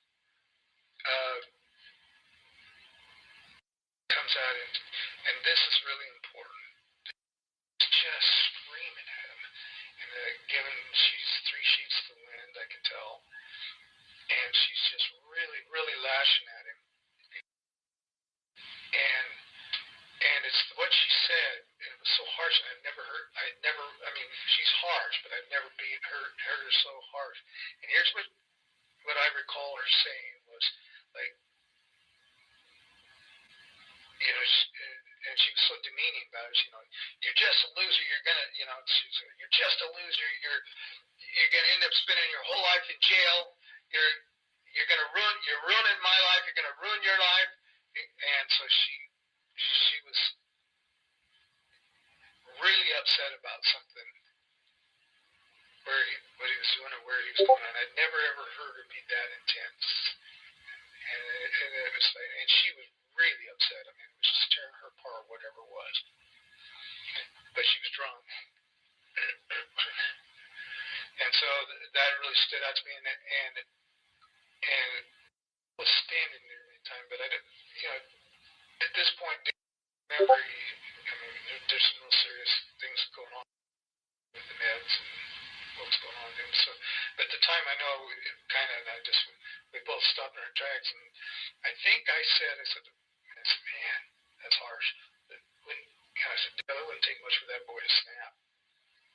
I said, you can't take that kind of verbal abuse that much. So, and it wasn't until I mulled it over later about what she said, and that's been just more in the last couple of weeks when I thought about, this is not good. So anyway, and then usually when they would have an altercation like that, they goes off on long walks. So he got up, and so I remember thinking when I talked to him, I'm going to ask him because I was concerned about, man, you know, your mom, that's harsh, you know. And so anyway, so then he took off. He was there, took off on my walks, and I think she just went and laid down, went to bed or whatever. And then I ended up going back to where I was staying.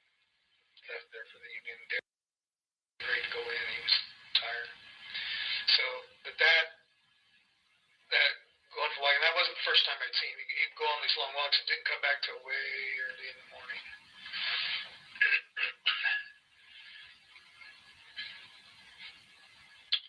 So then I ended up coming back. It was like the next morning or so. So I'm not sure which day. Anyway, I came back and I was cleaning up some tarps and some lumber and stuff. My job, getting stuff out of there. I'm trying to get ready to get out, to get back down here.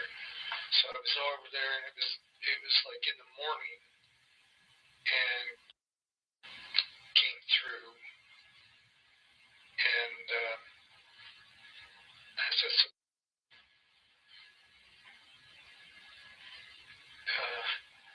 I think I asked him for, so when your mom lands in you go for those long walks, what do? You go hang out just downtown? And he said, no, I was at the college, which kind of surprised me. I went, at the college? He says, I go to the college. And I went, well, that's interesting. I said, so, you know, your mom was awfully harsh on you. You know, that's a lot to take. And he says, oh, well, she can't help it. She's just sick. He says, I don't blame her. He says, but I do blame where it all started. And so, and now that, and he said it started down there at the college. And so the story that I've gotten from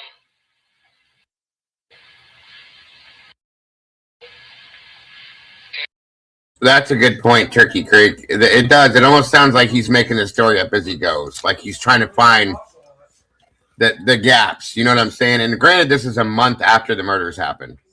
But still, this is a real story, it should pretty much be there. If it made that much of an imprint in your life. Thanks, Senor. Appreciate you, bud. I'm thinking this sounds like a motive. Oh, wait till you hear what comes next. They're basically stating what this is turning into, okay? This kid has these anger issues. He has this knife collection. The mother's an alcoholic. Say what? What's going on? The mother's an alcoholic based on the story because she was assaulted at the college at a party. Okay? That's what's coming. That's where this starts. So hearing him say that Gabe says he doesn't blame his mom. He blames where it all started, which is at the college. What if it was at the house? It could be. It could be, Kim. If they were at she went to parties a lot because she was a drinker. And did this Perky own that house? Yeah, of course she was probably at that house. He was on the LLC that owned this house. Yeah. Yeah. So, oh, wow. So this is what's coming next. If you guys remember the report, okay. We'll see how he says this, but like I said, it's weird the way he's telling the story. It definitely does feel like he's reaching for the next paragraph every time he says something. So yeah, not saying it's not true. By no means would I ever do that, but just listen. Yeah, it does sound like they're chopping it up a little bit. CAO, I agree with that.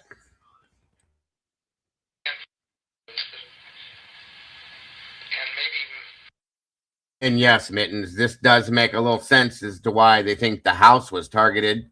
Very plausible. What's up, Chris? Good to see you. Heard it from other siblings, Lana's siblings, but that had gone when she was in high school, had gone down, had been lured to go into a party, one of those party houses there. So the one that I'm thinking it's the same one that's in your investigation, either that or the other one that are kind of known as the two main party houses. Anyway, so the impression I got was she'd been in there and was told that was where she took her first drink. And I've heard her be bitter about it. But the level of animosity is a little more than that. I'm of the mind, and I don't have proof of this, nobody has really said it, but I'm of the mind that she was something more happened to her. She was in high school. I think she was either gay raped or maybe even gang banged or whatever you want to call it. So I think the level of hurt is much, from what I'm seeing, is deeper than that. And I think is well aware of that. I know it mentioned it at times, so well, it all started there. So I don't know that. Like I said, that's just my speculation on that part. Yeah. So the one that all right, I'm pulling that back again to make sure you guys hear this, okay? And hear it clearly. When your mom lands in the eco-fuels warm oats, what do? You go hang out just downtown? And he said, no, I was at the college, which kind of surprised me. I went, at the college? He says, I go to the college. And I went, well, that's interesting. He says, so, your mom was awfully harsh on you. You know, that's a lot to take. And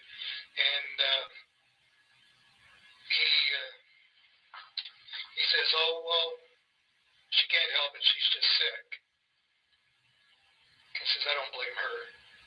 He says, but I do blame where it all started.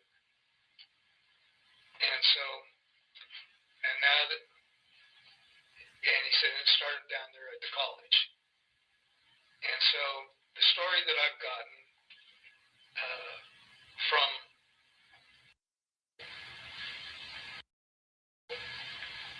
and was that, and maybe even heard it from other siblings, Lana's siblings, but that had gone when she was in high school, had gone down, had been lured to go into a party, one of those party houses there.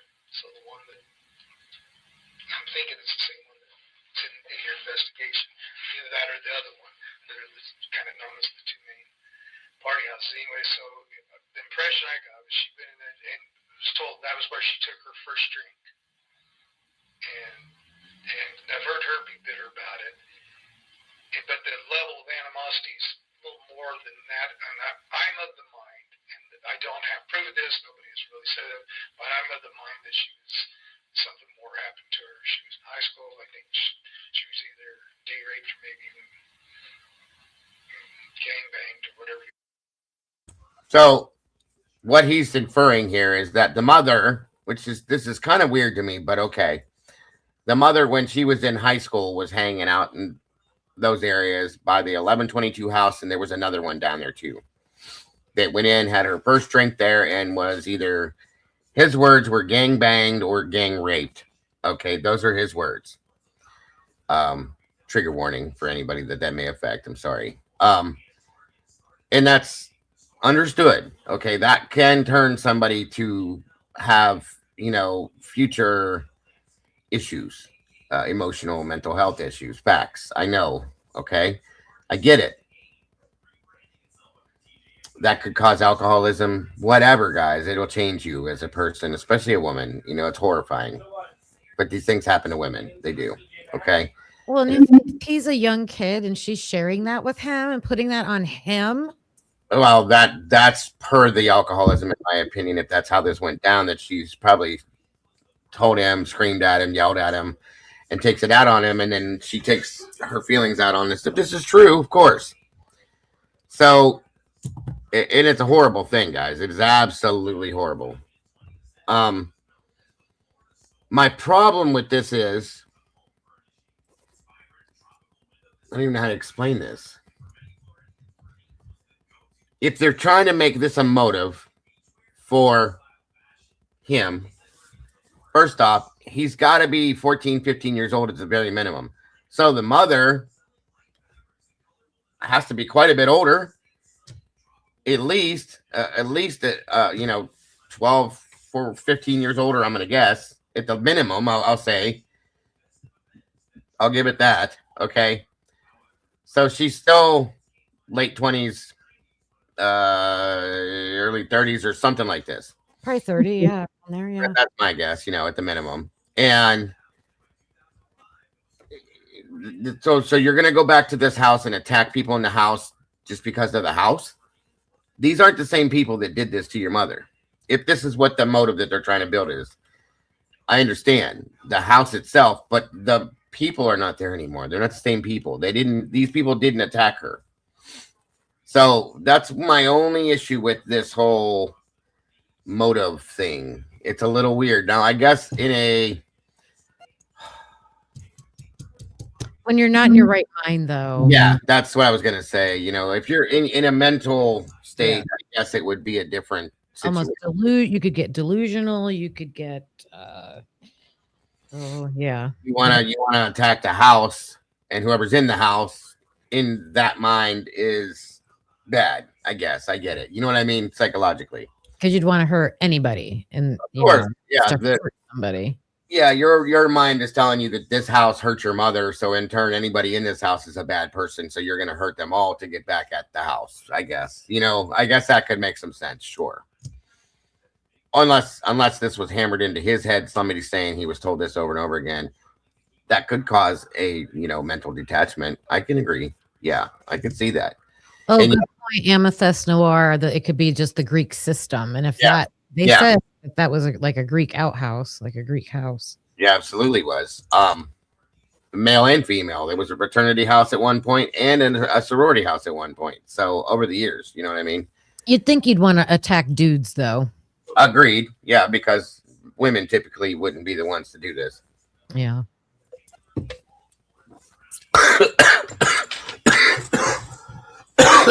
Went down the wrong pipe.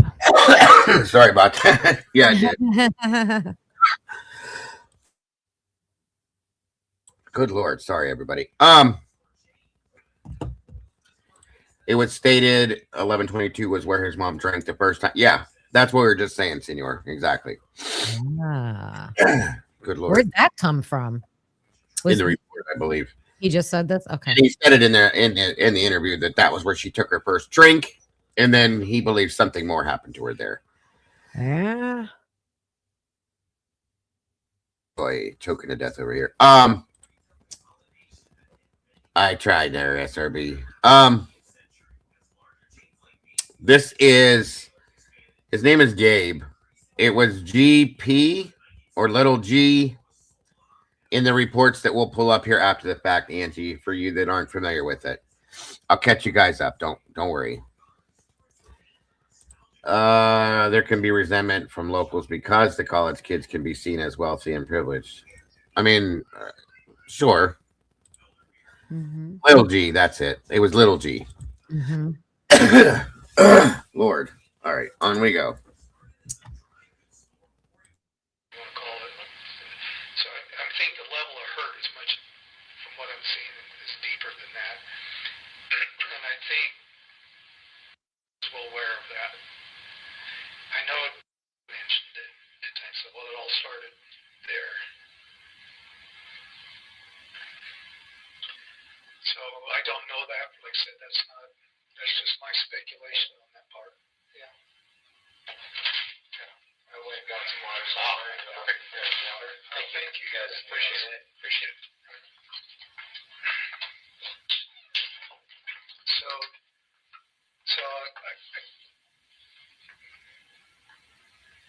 So yeah, I got the impression that was it. So in my conversation with him. Well, I don't blame her. And I also asked, so what was that all about up at the restaurant? So I asked about that. He says, well, Lord help me get these, make sure I got my facts straight on this. But he said, well, I followed them up there.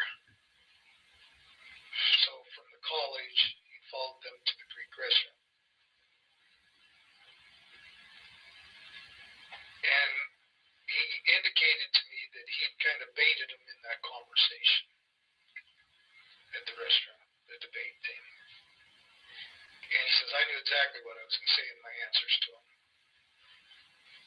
And he said, and I didn't hear the whole conversation, but I kind of gathered it involved around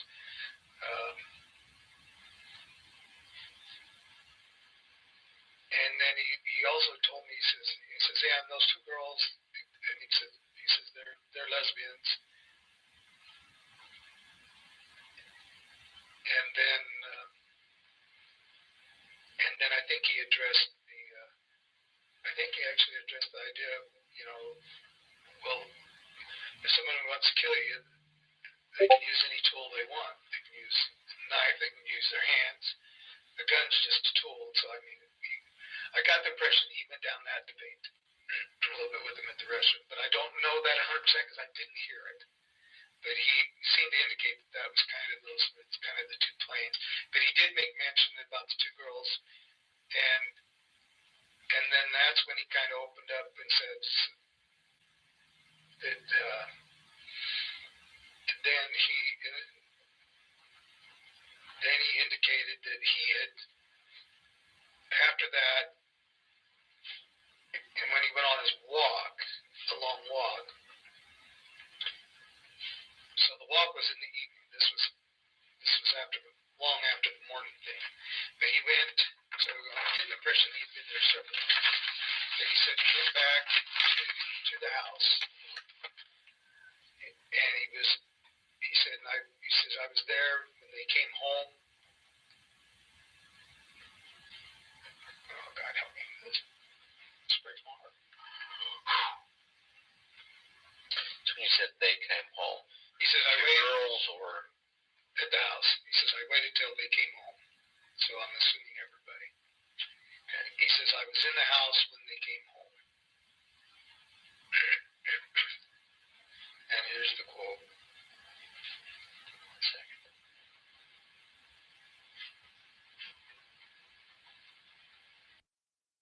Does it bother you how he's like so very like overly dramatizing this whole thing? Instead of just blatantly telling him, here it is. This is what he said. Take it how you will. It's like he's pausing and he's over dramatizing it and like make like, here it comes. And Kerplooey. You know what I mean? It's so ridiculous the way he's doing this. And it's like forcefully shoving this kid down their throat. Like here, he's the one. In my opinion, he's the one. You know what I mean? That's how I'm taking him saying this. To me, I got the vibes that he's personal friends with this family, right? He's taking them to their family reunion and like all that kind of stuff. So yeah, I don't know. I know that there's people that they're not happy unless there's chaos and drama in their life. Mm-hmm. Like they almost create it. I don't know. Maybe he's doing that. I don't know.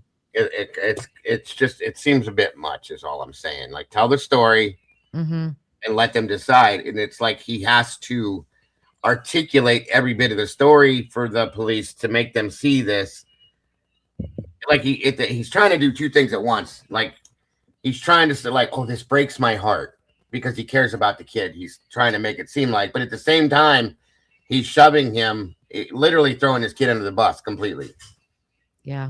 Both at the same time. Does that make sense? Mm-hmm. That it's kind of bugging me a bit is for how I'm taking it. So I'm sorry to interrupt again.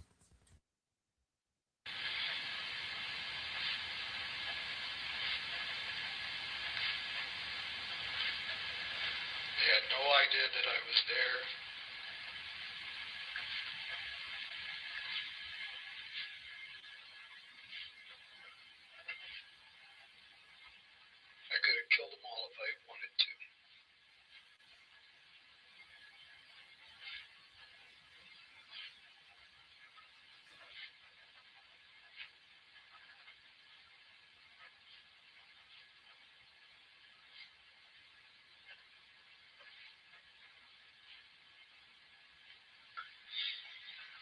then I think it was at that point he went and he actually showed me this other knife, the bigger knife. That's when he showed you the one I took a picture of.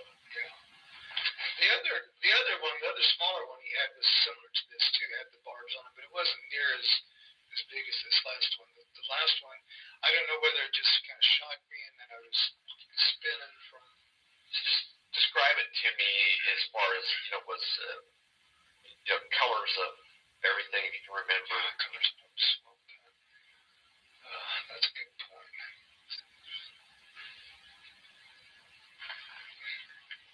I don't know. I think my focus, I wasn't thinking much about the handle. I do remember that the handle was pretty clear like this. It had the shield on it was bigger than I expected it to be. This part was a little wider. This may even had a little more on it here. But I was overwhelmed by the tip was a little longer than I'd ever seen with this kind. So it was like this was almost a whole knife in itself, and then the barbs as it came through. So, and I just thought, my goodness, that's a deadly looking thing. And I could just tell it was designed to slice in, hook organs, and tear out. Yeah. And I don't know what you guys encountered, but it's not left a pretty my imagination's been rough on it because after seeing the knife. So I'm hoping. I would love it if you would prove me wrong. I mean, please. Yeah. Well, please go to find another path and say Scott's out to lunch and I'll go see the skies or something. So I'm gonna try to clarify a few things. Okay, let me make sure I haven't read through the thing. Oh, back real quick on it. Whenever you research, also you need to know that being careful. He's lived through this before. His sister was murdered by a stalker that killed his sister and his niece in Spokane. Sister and niece. Yeah. And it was a boyfriend, but so I just, you're dealing with somebody that this could really take them over an edge real quick. Anyway, so yeah. And then I also worry about the sister, the younger sister. She's kind of at risk too. The sister. Whenever you guys go in there, if they could be not there, would be awesome. So, okay, clarify whatever you go ahead, ask your questions. So hope things will come back to me. You see him at Mad Green. Right. Then when you talk to him later, when he talked about being up on campus, was he saying the night before he'd been up on campus and followed them to Mad Creek that day? You think? I got the impression that he'd been following them, stalking them. Not just once, but because he gave the impression that he followed. Thanks, SRB. What are you confused about, Gil? Do I need to go back or repeat something for you or explain something? No problem, Kim.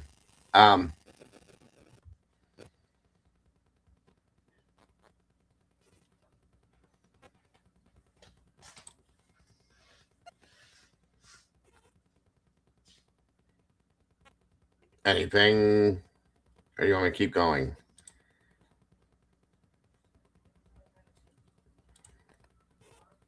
I mean, kind of, a little bit. Yeah, he said that this kid's sister and niece were both murdered by a stalker, so he's been through something like this before. That's if that's the one part you didn't catch. I know she's giving that upper lip face, yeah. But I don't know. Okay. From the house to the Mad Greek, and that's how I knew that they worked at the Mad Greek. Okay, so that kind of came across to me. And then I realized that he was also saying that he went back there when he went on his long walk. So he went back to the house. And that's when he was there. That was after his mom had her explosion. Yeah, that was after his mom had Remember about what time of the day that was? Was it evening? Evening. That was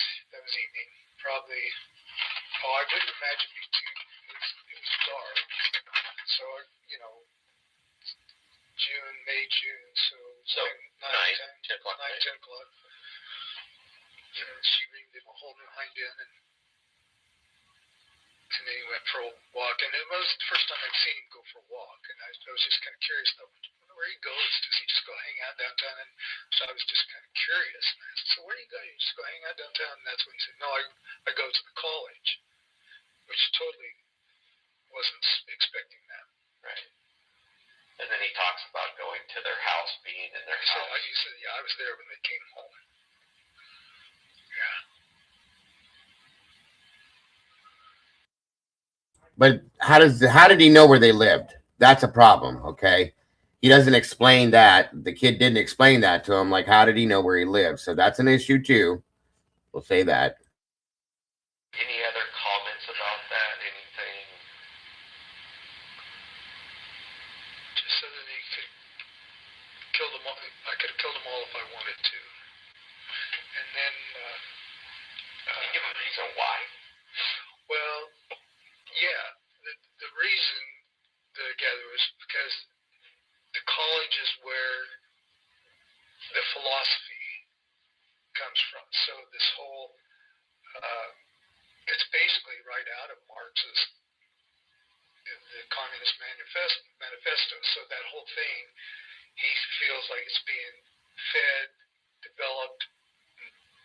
So what I'm seeing, this is speculation. I'm seeing a civil war. 2 acts. One, the act of we're going to delete you. We're going to destroy you in social media. We're going to destroy you. And if you challenge one of us in the street, then you're going to have to deal with all of us. And they do a shotgun. They just kind of shouted him down. And so that was kind of that would be the liberal Civil War battle. And then he came back with the atypical questions like, well, what would you do? How are you going to defend yourself if somebody comes at you with a knife in their hands? And I'm just kind of going, oh my God, this is really played out. That's my thing. But anyway, so I'm seeing kind of a 2 acts of war almost. And I'm just kind of going, where's this going? It's kind of breaking my heart because I'm just going to seeing more and more. And it's like nobody's listening, nobody's really debating. And he said, what do you expect the kids to do? Because the adults are doing the same thing all the way up to Congress. Scott Perky and Dan Estes were brought up in the first week of the case as the co-owners of the 1122 home. Very, very early on. If you guys go back to my shows that I covered on this, we talked about them very early on. We dug into them very early on and looked into Perky's background, which is dark as well. So So I'm just kind of, yeah. So he indicated that, yeah, it's like, no. The fact is, he says, no, it's not I'm not mad at my mom. He says, but but we need to strike it where the heart is. So he's coming from a total soldier's mentality. Take out the machinery. And, take out where the source is. I'm better, Moonflower. Thank you. Just dodge bullets. Yeah. And so he's coming at it from a kid who's going to train this man. This is just a war. And he's messed up. The boy's messed up. And, yeah. And I'm a little upset with myself because he'd been doing all this stealthy stuff for so long. I just thought he was just kind of practicing, goofing with it, till he got into the military. Okay, so this is important. So the deal is, the rumor is that his name was somewhere on the deed or the title to the Elantra as a previous owner. There's no way for us we tried to verify. We can't find that. So I don't know. But one of their names was, I think it was Dan Estes' name, was on it was rumored that it was on the title to the Elantra from Oregon, along with Jesse James Bailey's wife, too. So we don't know for 100%. It's just one of those rumor things that was out there. He's scheduled, he was ROTC, so as soon as he graduated, he's scheduled to go into the military. You probably can't find him because he's probably at boot camp. And so he's probably 17 now, and this is just my thought on him. But he's 17, he may have just turned 18, and I think he needed to be 18 before he could go in. So I think he did a test run on this whole thing back 5 months ago. I think he's turned 18, came up, pulled it off, he's out of the area. Doesn't have guard. I'm thinking the place you want to check is bus lines, bus times. So see if him and his mom and the other daughter back 5 months ago, between May and June. But multiple times they almost always traveled that way. So that's kind of my thought on that. I think if you look for him, you might check with the, check check. He was down here, so he's in the school here, so he was in a ROTC program. So he went to school here in Nampa. No, Boise. In Boise. So he's over off Vista. They lived at that. Oh, yeah. And I don't know what school that is. There'll be a zone there that they have to be in, probably. Yeah, I'm sure. Sure. How tall is this kid? 6 foot, maybe 6'2". I don't think he's 6'2". Probably about 6 foot. Blonde hair. Just well groomed. Not overly military looking though. Just kind of well groomed. Very, unfortunately, very, very likable. And just in all other respects. And sadly enough, his philosophies, I don't necessarily disagree with some of what he, other than the fact that he stepped over the line. And decided to. Facial hair at all? No. Clean look. In good shape because he's probably getting ready to go in the military. Pretty good shape. I remember thinking that he's in pretty good shape, but he's not near in the shape that he, all along I was thinking you're in for a rude awakening. He's gonna get in better shape. Is what you're saying? Real soon. I think he's gonna have some second thoughts in that first week or two. So I want you to just take a minute and look over your notes. Okay, let's do that.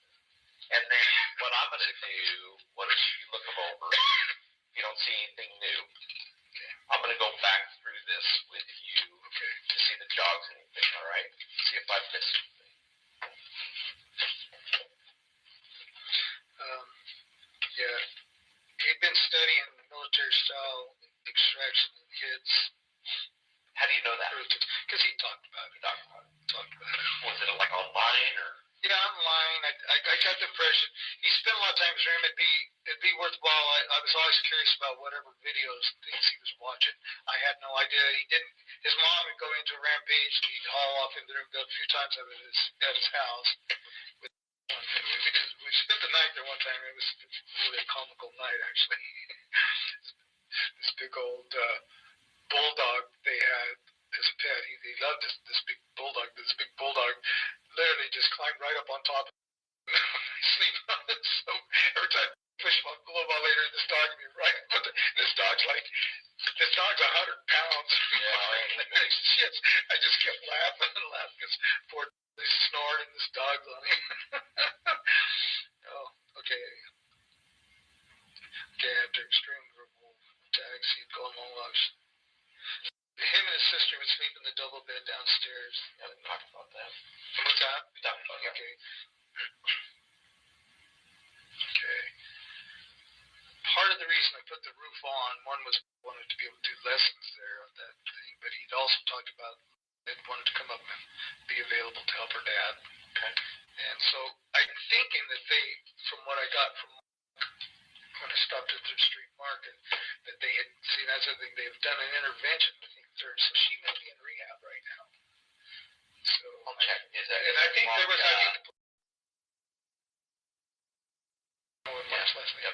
yeah, and he told me, it's just, yeah, they did an intervention, it was not pretty.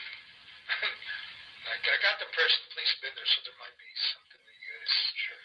So I don't know, but it sounds like the other siblings finally said we've had enough. Is that what? Yes. So yeah, so I'm real worried about her too with this thing. It's like making sure that this comes down. Yeah. There's some support. Well, that's fine. Yeah, so we don't stay here all night.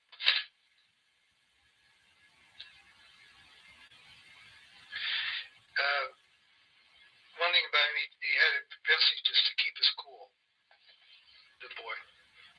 When I talked about it, he just, his mom blew up there, he just kind of kept everything cool. Adapted well to.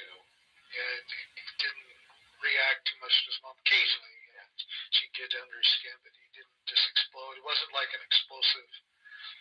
It's more like a undercurrent thing. Asked him where he went on his walks. I've been to college studying where it all starts. We talked about it. That's where his mother took her first drink. Okay, grades. There's a question. I was worried because it sounded like his grades were in trouble. He might not get into his ROTC program. I don't know if I mentioned that or not, but man. So I was worried if he got rejected there about snapping or something. Okay, they traveled by bus. The Benjamin family. Bounce back this way. Okay, I gave you the address, basic address. My thoughts on frustration of doing the right thing.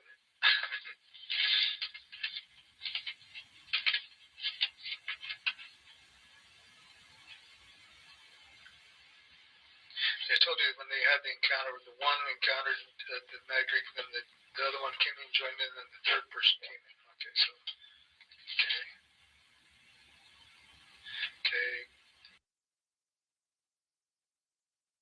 A couple years younger. I think he stopped by. The sister may have been there, but they didn't stay long. And I think there was one other cousin that came in there.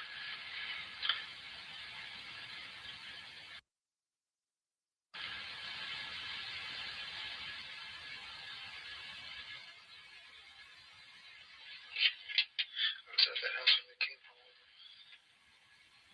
Got killed them.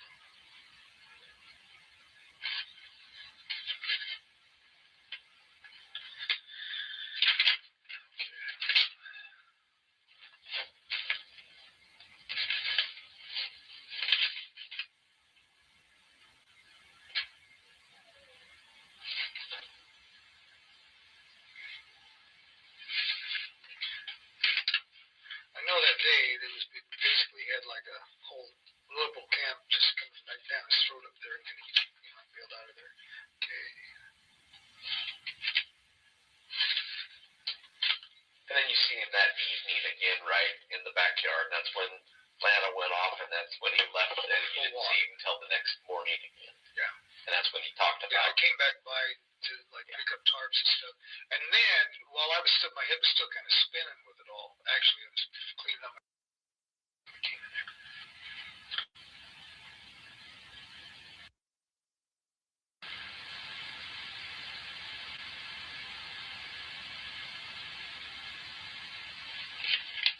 I was at that house when they came home.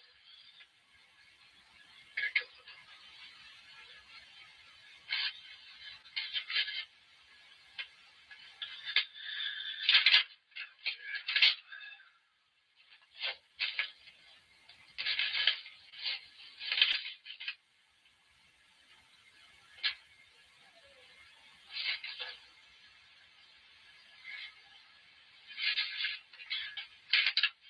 I know that day there was basically had like a whole liberal camp just coming right down his throat up there, and then he bailed out of there. Okay. And then you see him that evening again, right, in the backyard. And that's when Lana went off, and that's when he left, and you didn't see him until the next morning again. Yeah. And that's when he talked about. Yeah, I came back by to pick up tarps and stuff, and then while I was still, my head was still kind of spinning with it all. Actually, I was cleaning up my tarps and that, and then I think they rolled out of there to catch the bus.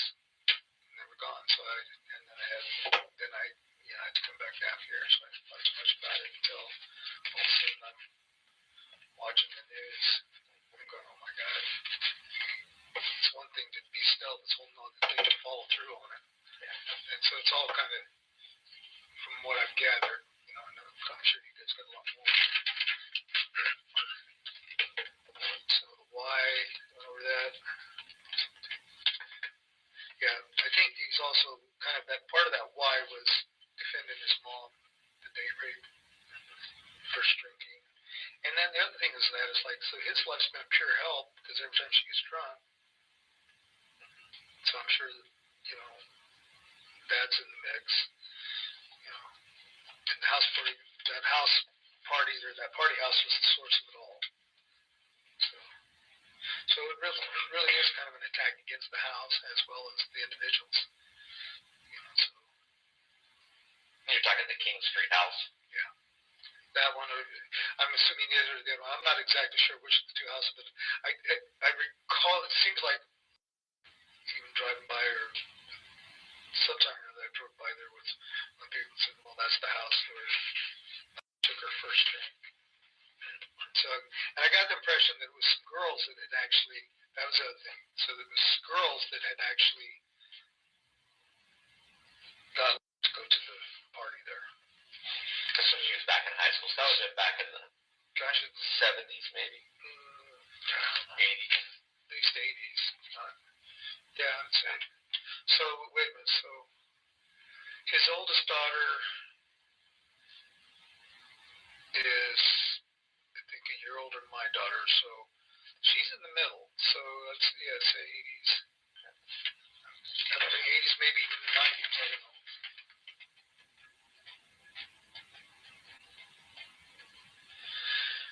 That's pretty much what I recall. Okay. So let me go over my notes with you here. I was impressed, you know, with his. I was kind of fascinated with the kid because even though he had military, instead of he didn't have guns. Where other people in the family all had guns, but he always just dealt with knives. Any disciplinary problems that you know of with him in school? No. Or? In fact, I think. I don't know that there's ever been any kind of. I don't think you'd find any other crime or anything ever with him. I think if this is what's happened, I think it's the first and only time this kid's ever done anything. So I'm just going to go over my notes. Okay. Lives in the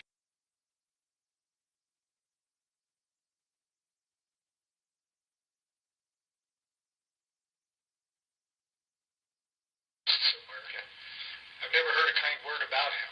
Yeah. from anybody in the family. So the first time family picnic up at Deer Park, kind of got into it with a guy there at the park. No, not.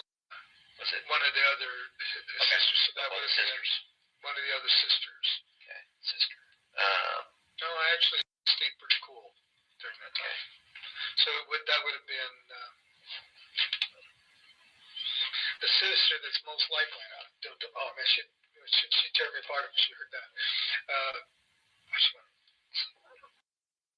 Okay. Kind of got it into it, and then it was actually an aunt that really tied into this guy.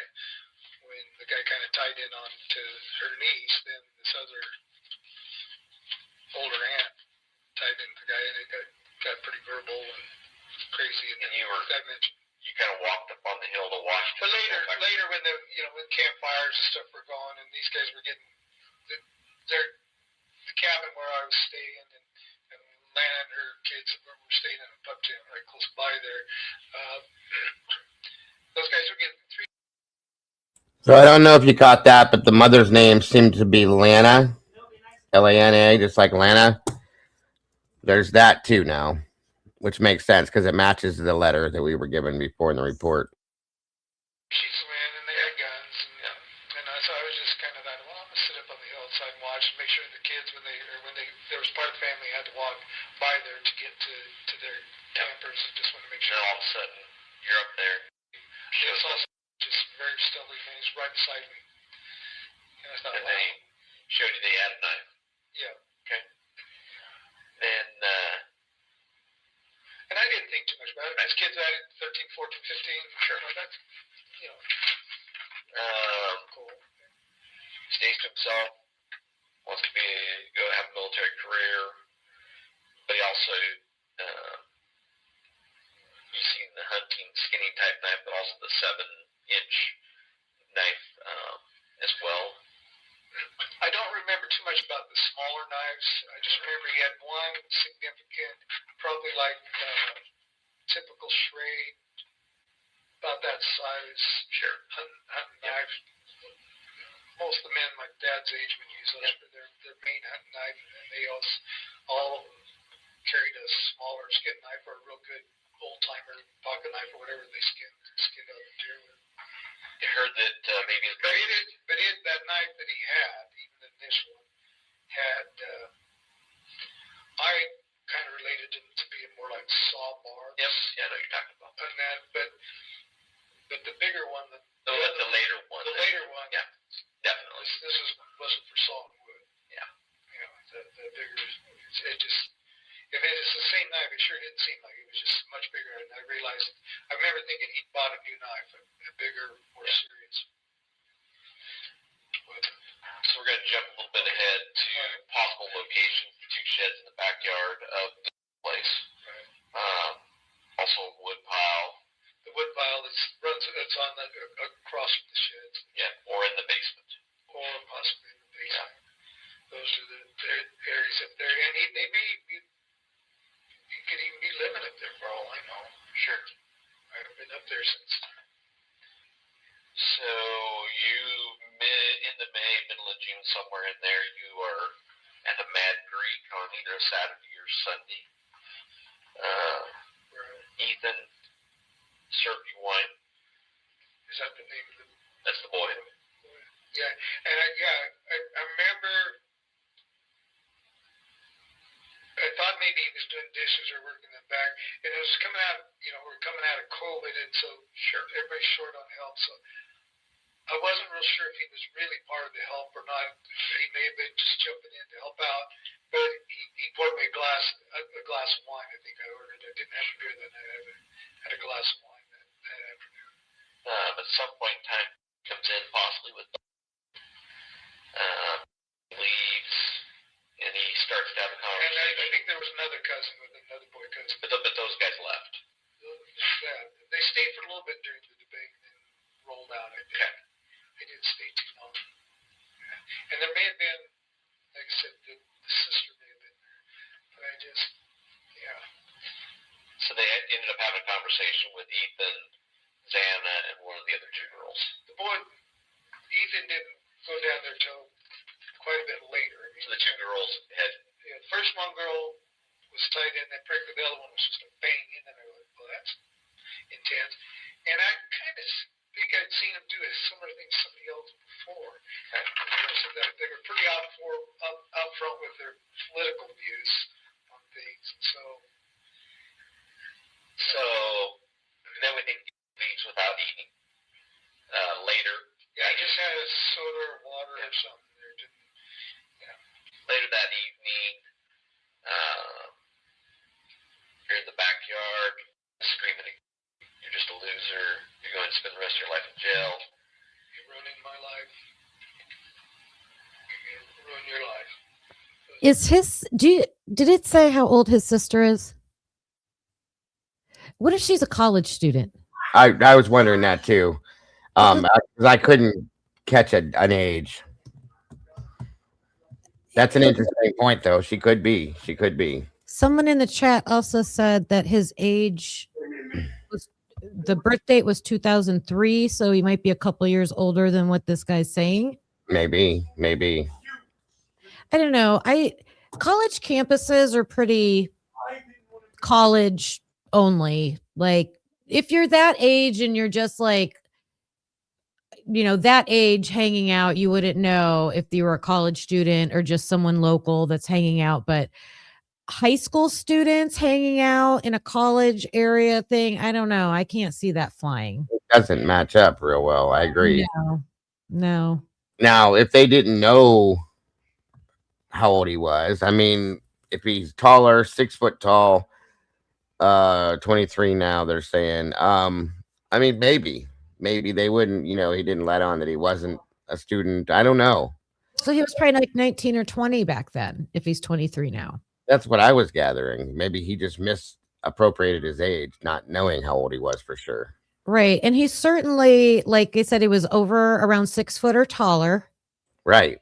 Which would give you that I would not see him as a college kid at that height. I'd probably look at him and think, or as a high school kid thinking he's out of high school. I mean, I'm not saying high school kids aren't tall, but if he looks beefy, he looks bigger, he looks older, maybe. Who knows? I just think there's even a difference in your demeanor between 17 and 19. Well, and that maturity level, maybe, like, I don't know. Yeah, and he said that he acted like 2 years older than he truly was, he thought. Maybe because of what he would dealt with his mother, he was more mature acting. Maybe. I don't know. I'm just throwing things out here, but just thoughts. Yeah, I know the age, I guess what I'm trying to get at is like why they're at the Mad Greek and like, is there really a connection? And when they keep saying political, I'm thinking maybe it's more cultural issues, that we relate to politics, but they really shouldn't be political. They're just, I agree. Yes, about rights and things like that. Absolutely. Makes sense. Just truly does. Truly does make sense. Good point. Very good point. We're almost done with it. I know it's a long one, guys.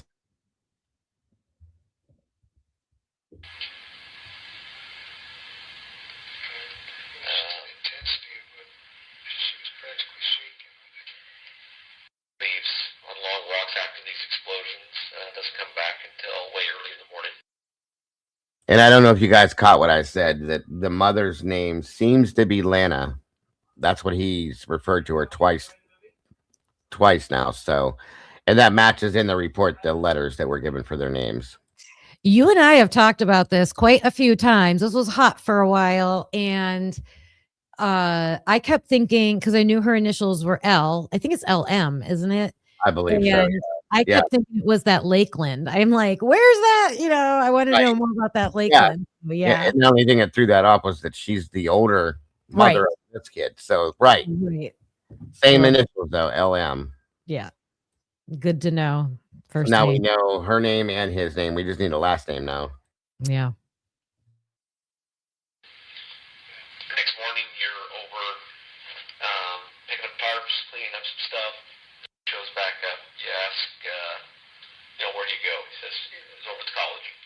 Yeah. I'd asked him if he just goes uptown, hangs out uptown just to get away. Yeah.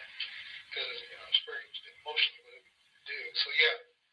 But he said, and that's what it surprised me. He says, no, I was at the college.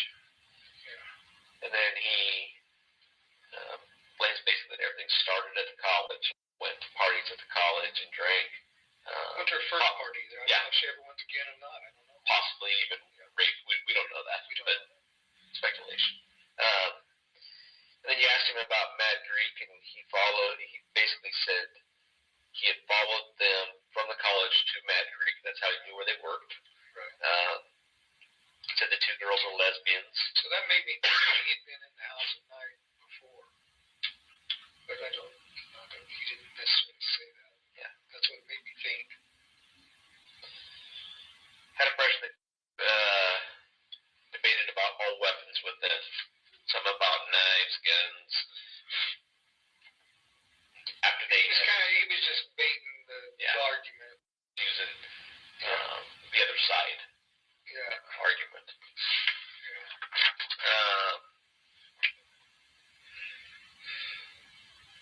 Told you that he went back to the house when they came home. I was in the house when they came home. They had no idea that I was there. I could have killed them all if I wanted to. Did you ask him? Why would you do that, or did anything like that come up? You remember? I just kicked myself because I didn't. I think I was just mostly pondering it. I just went, what did he just say to me? Yeah. It's like, and I was going, but then the fact that, that I knew that they were getting on the bus to leave, and I knew that he hadn't, so little too serious. So then he shows you the bigger knife. Yeah. Where did he bring that from? You remember where he had that? I think he went back over to the shed. Okay, so he went over to one of those sheds. I'm pretty sure he went to one of the sheds. But yeah, in fact, I'm sure he did went back over to one of the sheds.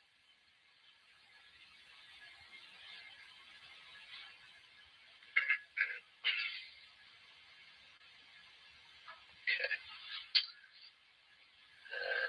So he's in ROTC. He's about 6 foot, 6'1", blonde hair, well groomed, pretty good shape. He could be a little under 6 foot, but I mean, he's pretty close to Yeah. 6 foot. Studies military stuff online. Well, and then plus ROTC. Yeah, plus ROTC. So,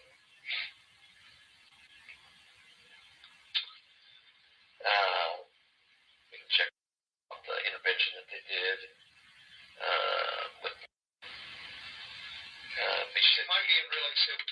I told him to talk to her. She might be in rehab right now. I think they kind of did a forced rehab. And then, according to I just got that second hand. just he keeps cool, doesn't blow up, doesn't get too excited. Very calculated. So,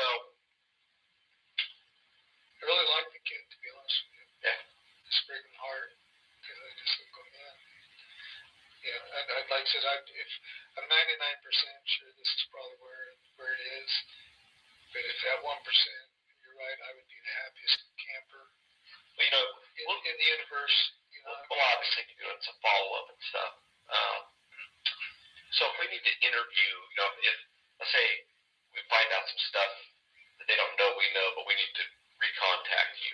Right. Would you be comfortable with me sending a state trooper investigator from down here, who it would be someone I would trust. I understand your concerns. Well, I know that, you know, I was a witness in another crime dealing with a pedophile, and it didn't turn out well for me at all. Right. Even though the detective said, you know, they'll turn this on you, they'll twist it, and, you know, aim to losing a job and losing another job, making it difficult. I mean, so my being a witness, I have no desire to, I've got to be honest with you, I have absolutely no desire to be a witness, but then I also grew up with some values. Well, And it's kind of funny because as I was wrestling through this, it was kind of bizarre. I wasn't necessarily looking for it. There's a scripture that jumped off the page at me. And I don't know if you've read much, but David was a man after God's own heart. So you have Saul and all his shenanigans, and then David's coming along. And there was 3 events where one was David's celebrating the bringing the Ark of the Covenant back, and man sets his hand out to steady it, and God strikes him dead. It's like, it's a little harsh, God. You know, it's like, you know, but God doesn't need our help, you know, type thing. So that was in there. And then there was another man who, he came to Saul, or came to David, and he had to help Saul kill himself. And David had him killed because he touched God's anointing. So that kind of stuff. But then a third time, there's another one that comes with it, and it's Saul's son. And 2 of David's soldiers go and they actually do a murder like this, like what we're dealing with up here, where he takes a knife and stabs him in his sleep. And David had him instantly pulled just right then. He had his men killed because they murdered. And so it's kind of funny how that hit me because I was really wrestling because I really like this kid. sure. And I think for the most part, his heart and the values that he's wanting to defend are not necessarily bad, but you don't step over the line. God doesn't need your help. justice system, so it kind of set me at peace about it's like, okay, I've got to, as much as this is going to be, I don't see how it's going to turn out very good for me, because if it goes to court, first thing you do is you discredit the witness, you dig in, you tear things up, and it's like, well, you don't have to dig to tear too far from the crap from sky, so, but that verse kind of just meant, it's like, as much as I've kind of grown to like this kid, love him, but maybe in the long run, there's a bigger picture that I can't see. I can't say, it says all things work together for good for those who love God and called according to His purpose. I'm having a hard time seeing that right now. But I'm a father too. It's like it was almost like Cain and Abel. I could almost feel the blood crying from the ground from these kids, and I'm just going, man, how can this boy just step over the line and just ruthlessly in their sleep like that? Well, we got some follow up to do too. Yeah, so that's just from where I'm coming from. I would be thrilled. It's like, well, it wasn't him at all. And I'll let you know. If as we're going through this, there's some follow up. We got to identify who what his last name is. I was thinking, I was actually hoping, I hope maybe, I was going, maybe they'll find some DNA, there'll be arrest or whatever, if it's him. So I thought, well, if there is, at least you got a direction to go for on DNA right now. At least it's some test. Because I understand there was some defense warrants. That's what the state said. I don't know it all, but I was just kind of going, wow. And it's just like, wow, it's just so. And I guess I'm kind of frustrated with us adults. We've got kids willing to just destroy everybody in the internet, whatever there. So as much as everybody's really agreeing on these kids, they weren't totally as sweet as, could be either, but then this other thing is just ruthless. So. Well, like I said, I'll keep in contact with you. Okay. Yeah. I'll do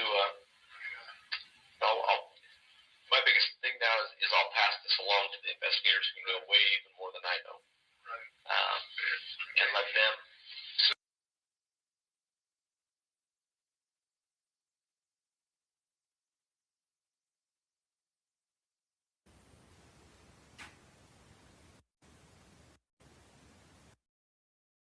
That's it, folks. Yeah, he was saying the victims weren't the sweetest either. So,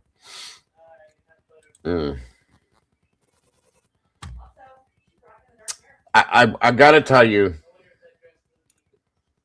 it's interesting at the very least. Okay, but it does point to a motive.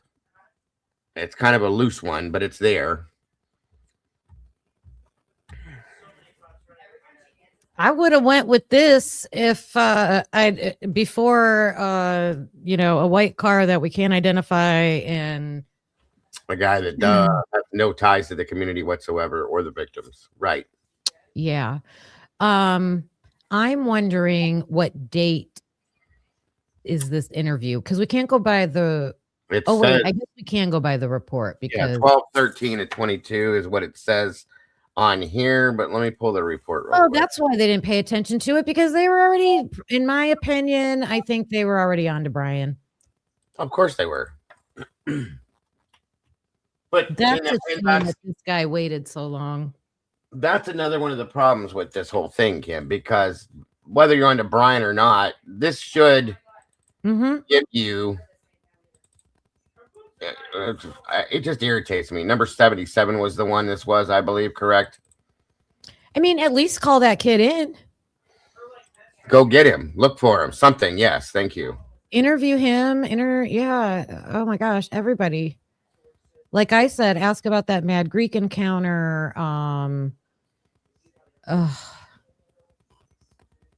do you think Bethany? I said Bethany. What they call Bethany and Dylan. I didn't mean to say that. I just went with, I was thinking Dylan and said, I don't know. But I wonder how would you feel now hearing that someone was in your house hiding? Oh my gosh. Right. Yeah, Rui. Is that if that how you say it? Rui Manu. Rui Manu. His DNA with the unknown DNA. Well, and that's my question. Like, okay, you have this interview with this guy. We have this report. We have untested DNA. Yeah. What are you waiting on? I'm sorry. Test the DNA against that DNA, and if it comes up that it belongs to him, guess what, folks? But you're never going to know because you don't do it. So, this is the report, folks. Now, you heard everything we just heard. We now know that this is with Scott Perky, okay? Born 1953, so he's the same age as my mother. She's 76, 77 years old. December 13th to 22, same date that we had on the interview. At approximately 2000 hours, I interviewed Scott Perky in, was it Boise? I think that I think it was Boise they were in. Okay. Probably. At the blah. Perky had called me several days earlier to report some information he had regarding quadruple homicide. I asked Perky if the information that he would be sharing would be dealing with one person. Perky told me it would. I asked Perky if I could get the individual's name. Perky told me the person's name was Gabe or Gabriel or G or Gabe. Sorry. Because he went by little G or Gabe. We know his name's Gabe for sure. Later identified as, oh, we do have a last name partially. Gabe or Gabriel M something. Fuck yeah. Remember that. Gabe M. That may help to bring it down to a. Okay. Anyway. So, hold on. And the birth date is 2003.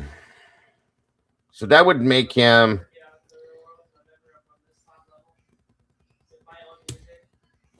Help me here, teacher. Or 73. Sorry, Meg. My aunt is 76, 77. If you're born in 03, how does that make you in 2020 in 2022? How would that make you?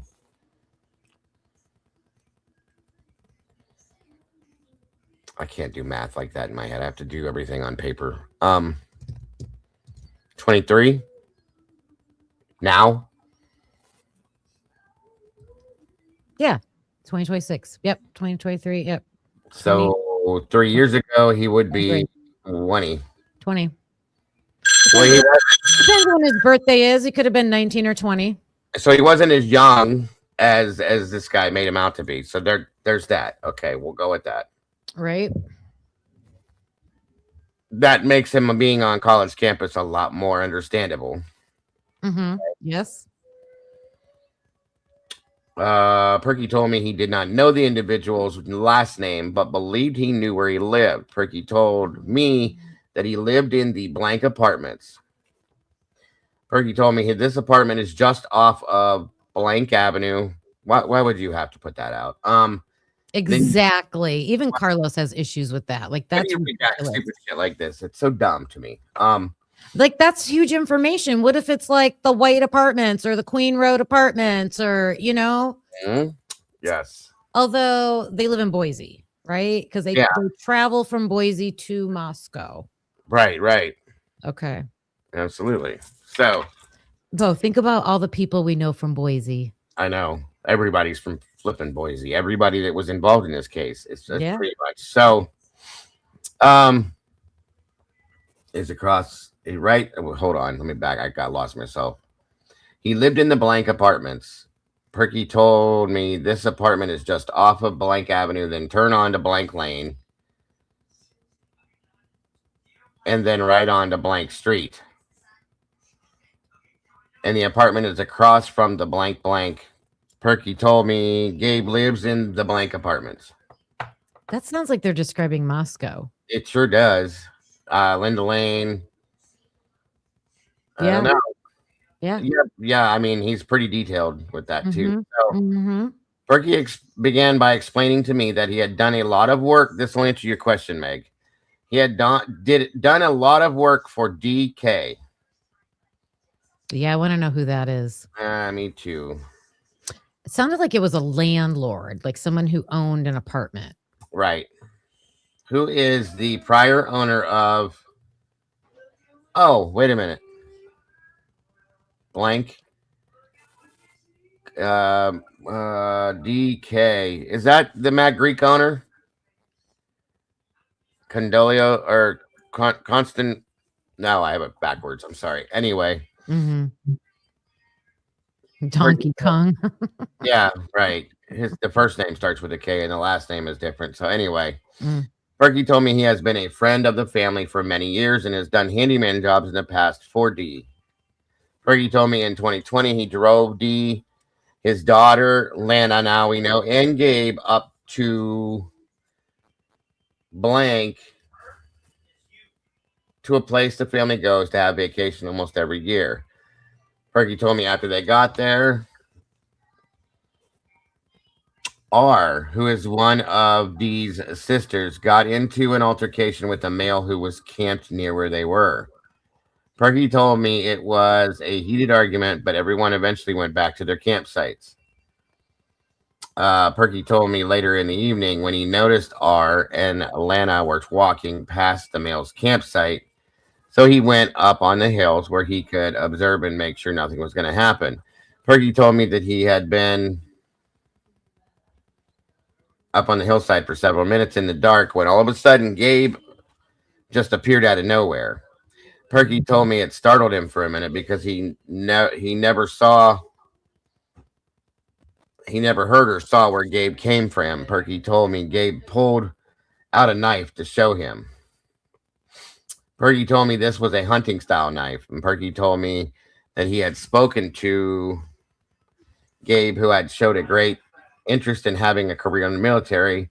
I asked Perky if he could describe the knife to me. Perky told me it was a typical 7-inch blade hunting skinning knife. And I'm gathering, you guys, that when he says like typical, it's probably something along the lines of something like this. Okay. Just guessing. Although this is way bigger than 7 inches. This is like 9-10 inches. But that type of a style knife is what I'm thinking. Perky told me that he had heard that Gabe's grades in school had dropped and that Lana had been extremely verbally abusive to him. I asked how Lana and Gabe would travel to Moscow from Boise, and Perky told me that he believed they would ride the bus when they traveled. Perky told me when they stayed in Moscow at Dee's house, Gabe and his sister would stay in the basement, and Lana would sleep outside or in one of the 2 sheds in the backyard. Perky told me the significance of this was that Gabe would keep his knives in the basement of Dee's house in the wood pile that was outside or in one of the 2 sheds in the backyard. Perky told me around the end of May or sometime in the middle of June after COVID, the Big C was letting up, he was at the Mad Greek having a late lunch or early dinner. This is where I want to straighten out this conversation to make sure this is clearly understood because it's hard to understand it, especially even in that audio interview. Perky told me this was a Saturday or a Sunday. Perky told me he had ordered a glass of wine, which he was sure that Ethan brought him. Perky told me he was not sure if Ethan worked at Mad Greek or if he was just helping out. Perky told me a bit later that he noticed that Gabe had come into the restaurant with possibly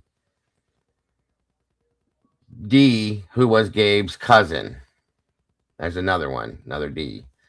Perky told me Xana and Madison had gone over to Gabe's table and Ethan later joined them. So it's Madison. It's not Kaylee. Unless they changed the name up, whatever. So Gabe is in there with whoever his cousin is, D, sitting at a table. Xana, Maddie, and Ethan had gone over to that table. Xana and Maddie go to the table, and Ethan showed up over there a little bit after that. So Perky told me he had It appeared to be a heated conversation, but he could not tell what it was about. Perky suspected it may have had to do with cancel culture and that Gabe was stirring them up with conservative comments. Perky told me that Gabe left without eating anything. We need to. Dale is the cousin. Thank you. How did we figure that one out? Is that what was stated in the interview that I may have missed that? Okay. So I'm going to try to look into these names, these full names, and see if these come to be anybody that knew anybody. There's no consistency. They have to blank out all this stuff in the documents, but then they say the names. Of course. They don't redact them in the interviews, which right. glad they didn't, but yeah, because we didn't ever know who they were. You know what I mean? Matter or not matter, because you're letting it fly in some things. And agreed. And here's my thing: is we need to find. Like, it sounds to me like this Gabe kid knew them. He had to have known Xana and Maddie and Ethan at some point if they went to his table to talk to him. Do you know what I mean? And now we have cousin Dale. Yeah, I agree with you. Even if it's just like from running into each other all the time, or they knew who he was. They knows? just talk to a stranger, though. I mean, it doesn't sound like this mom and son ran in great circles. I mean, who knows what they were involved in? Very, very, very, very true. Yes, ma'am. So it says that it sounds like Gabe was stirring them up with conservative comments. I don't have any clue what that would be, but Perky told me that Gabe left without eating anything. Later that night, around 9 or 10 p.m., Perky was at Dee's house in his backyard. Perky said that Lana was extremely drunk and she was yelling at Gabe. Perky said she stated, "You are a loser. You are going to spend your life in jail. You are ruining your life." Perky was not sure what Lana was referencing when she said this. Perky told me that Gabe left right after this altercation and he did not see him again. Perky told me Gabe goes on long walks and does not return until the early morning hours. Perky told me he was over at Dee's the next morning picking up some tarps from a job he had been doing, and Gabe showed up. Perky told me he asked Gabe what he does after he leaves when his mom is yelling at him. Gabe told him he goes over to the college.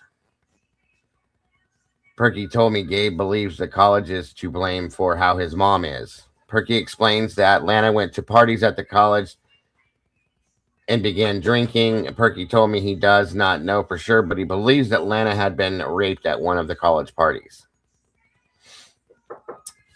1 second, everybody.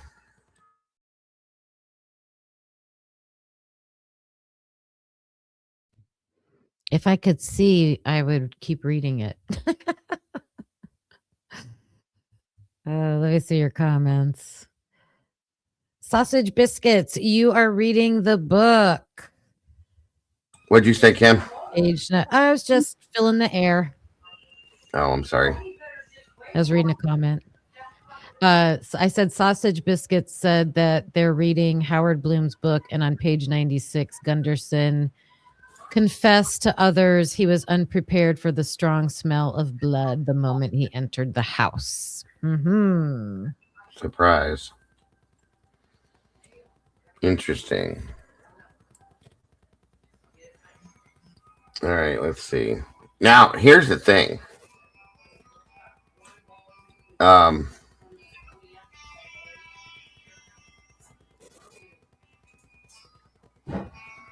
on, everybody.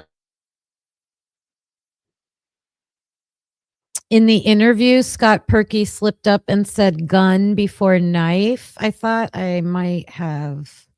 I have to go back and listen.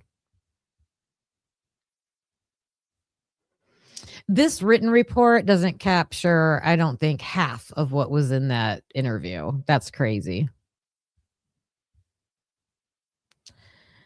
Another revelation. Linda Lane is owned by a retired detective, Kane Francettich. Yes, we know his name.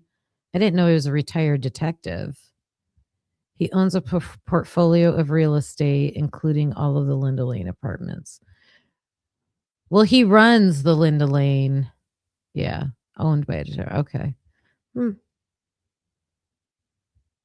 If wait a second. owns a portfolio of real estate. Oh, so just a bunch of properties. He owns a bunch of properties. I don't think that's atypical to do that.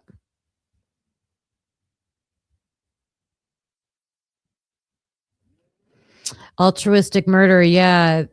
Cops making bad reports. Don't look at this case file.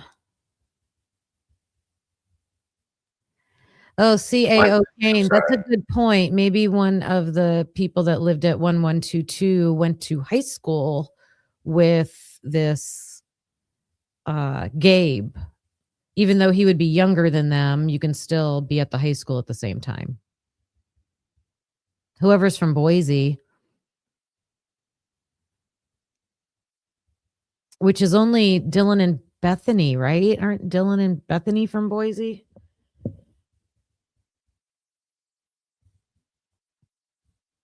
And Jack Showalter?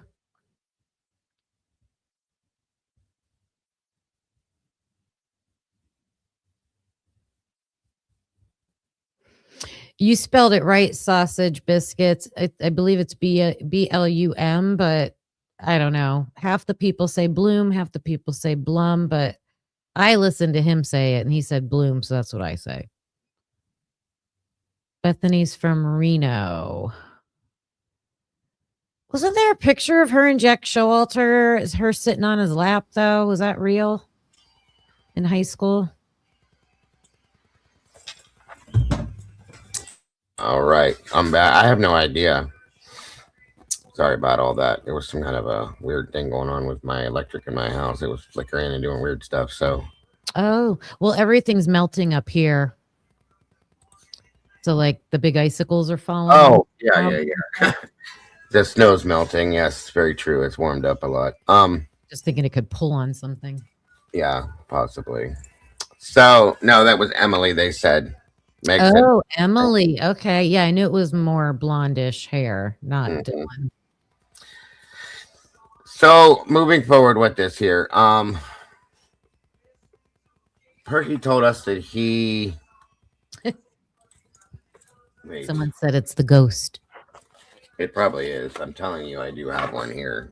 That I don't doubt anymore. I want to say it comes around the same time in Trailer Park when the neighbors were watching their car. Oh, okay. Perky told me that he asked Gabe about the conversation that took place at the Mad Greek restaurant. Perky said that Gabe told him that he had followed the girls to the Mad Greek from college. From the college, Gabe told Perky that the two girls were lesbians. Well,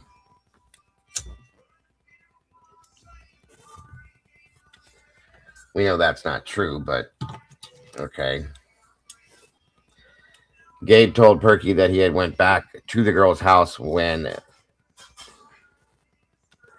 they came home, he was inside the house and made the statement they had no idea that I was there. I could have killed them all if I wanted to. So how did he know where they lived? If he followed them from the college to the house or to the restaurant, how did he go back to their house before they went home? Didn't he say followed them home? No, he said he followed him to the restaurant from the college. I mean, I guess we could say that he followed him from the restaurant home too, but it's not in this. No, safe to assume. Yeah. If I wanted to. Perky told me that Gabe then went and got a larger knife from out of the back shed and showed him. Perky told me every time he was around Gabe and Gabe's mom would explode on him, he always stayed very calm and he would not react to her. And that's the end of the report. That's it. There's nothing further. That's insane. Why would you not go follow up and figure out who Gabe L is? Look into Gabe, swab Gabe. Wow. And question Gabe. There's not a damn bit of any of that in here. This is nuts. One more thing that's not in here is that's not in this report here. As we've said, they're all different in some ways. There's no statement in here at all about Gabe's sister being murdered along with his niece. We heard that in the audio. Wait, what? Did I miss that part? Perky said in the interview that he's been through this before. His niece and sister were murdered. Oh, I have a feeling that whole gang is A mess. Yeah. We have another sister that could be a college student there. I don't know, guys. This is a lot. It's a lot. And they didn't follow up on any of it. Not, at least if they did, there's no report for it.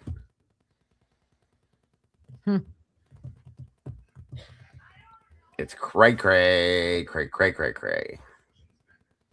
That's a disgrace that's what got put from the audio into this report. Wow. They shortened the report up a lot. They didn't add other things to it. They didn't add extra pieces that were in the audio to it. As they always do, it's different. No, but I mean, it is a lot of information. The senior said an hour interview and a half-page report. Like, come on. Right. Yeah. And they didn't need to, like somebody just said in the chat, false start. They had Brian. They didn't need to follow up with this. By this date, December 13th, he came to them basically and said, hey, I think I may know who did this. But they already had Brian. So they were like, oh, yeah, okay. They probably filed this in the circular filing cabinet, per se, you know what I mean, and moved on. Can you double check? I think it said Fry was the one that signed off on the reviewed by. Oh no. Yeah. Wait a minute. It's written by Fry? Narrative, see below. Yeah. And it's signed at the bottom. Anthony Dollinger signed off on it. And it's James Fry. So yeah. Was he the one doing the interview? Yeah. Oh, okay. It's weird because he doesn't do any of the other interviews either. But whatever. Yeah. And again, Perky was one of the names listed on the LLC that owned what is it? Idaho, whatever that was, that owned the 1122 house at this point. Fry probably knows Perky, like personally. I guarantee you he does. Yeah. It didn't sound like Fry. I agree with you. It didn't. Huh. But that's the name on it. That's crazy. Hey, I gotta go get the dinner ready for the family. So okay, Team Idaho. That's what it was, Ro. Go ahead, Kim. Thank you for joining. Idaho was the. That's who was the LLC that owns the house. Oh, gotcha. But somewhere in that line, somewhere Scott Green's name was still on the deed to this house somehow. Wow. Oh, he's probably part of that team. Mm-hmm. Yeah, this was super interesting. Like, I gotta listen to the whole thing all over again. I'll probably re-listen to it. It's definitely, like yeah. Some good finds in there. We could probably talk about it again. Oh yeah, because I want to know. I want to look into this. I want to look into who Gabe is. Mm-hmm. If he's around the same age, like he should be. The last name starts with M. His mother's name is Lana. Last name starts with M. Some things to go on. Yeah, he does say gun. I agree with you. 2116, Roxy said, is when he says gun. That's interesting. Yeah. Let me see here. If you're still going, I'll come back. I probably won't be, but thank you, Kim. I appreciate you being here. Thank you. This was awesome. Awesome show. Thanks for having me up. Bye, everybody. Bye-bye. So right here, I think it is. Let me see.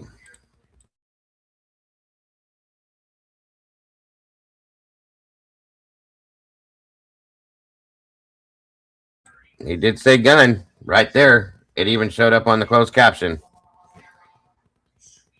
Right there.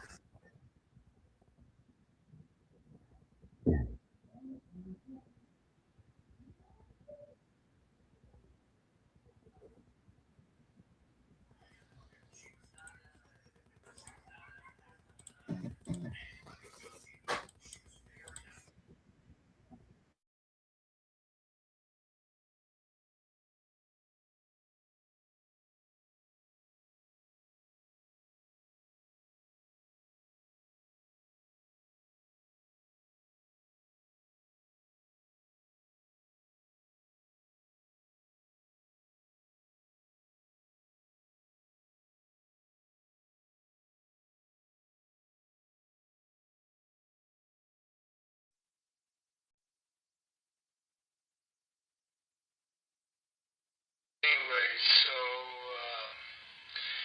he may be smart enough that gun is dirt, not gun, but that knife is vanished.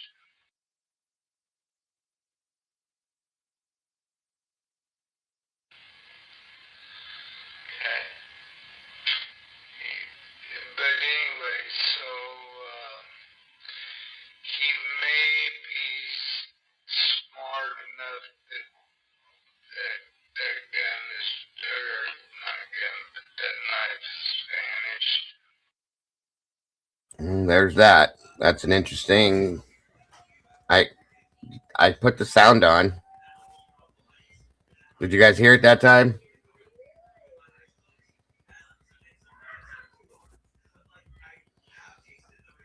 Oh, it's low. I have it turned all the way up.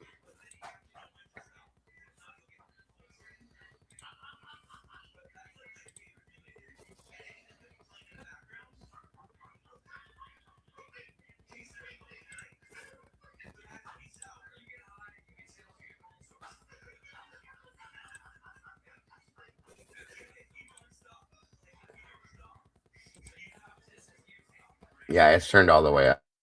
I'll play it one more time for you. Anyway, so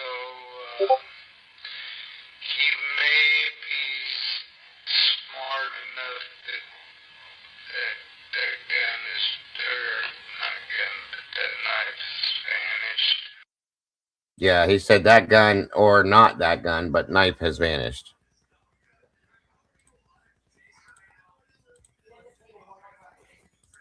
Anyway, so he may be smart enough that gun is dirt, not gun, but that knife is vanished. How do you make that mistake? How do you make that mistake?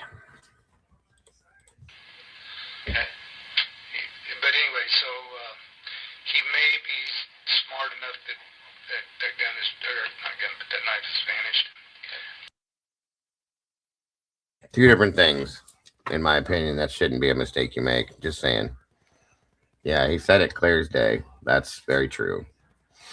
I'll say this much, guys. When we first read the report from MPD, it was very interesting to me. I even said then what Kim said today. Why did they not look at this guy? You're fine, Firebox. No problem. That's what it's all about. So if that's the case, why? RJ said the Idaho 4 is on the federal government's list of school shootings. That's kind of interesting. Hey, Noel, good to see you.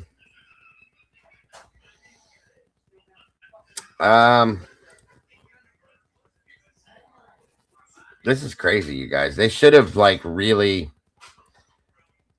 looked into this, but completely ignored it. And I'd be really curious to test this kid's DNA and then test it against the extra blood on the sheets. Just saying. He wasn't younger. He was the same age, 19, 20 years old.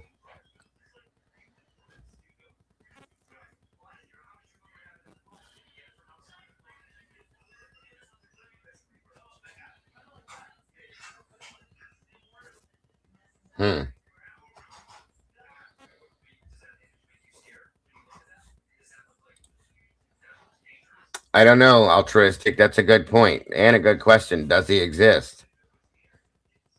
I mean, if they don't, he told one hell of a story on a made up name. Look at the date, December 13th. They had BK by the 19th, if not before everything got shut down. Yeah, no, I know, 100%. Gabe M and Lena M. Whatever the sister was, the other sister's name was, I don't know, but he had another sister that was murdered along with a niece by a stalker. These things are all interesting. Very interesting interview, I'll say that much. If they identified him, why don't we have any information on who he is? I feel like they didn't do anything.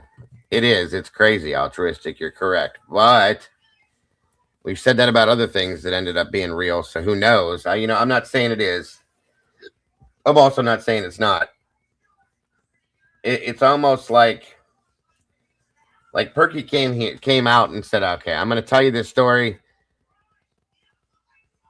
and he gave in-depth detail, and he's talking about it like he thinks he did it. Okay. By the way, chat, my apologies. For whatever reason, YouTube's being weird today. They're removing people's comments, so on and so forth. So my apologies. I have no control over that, but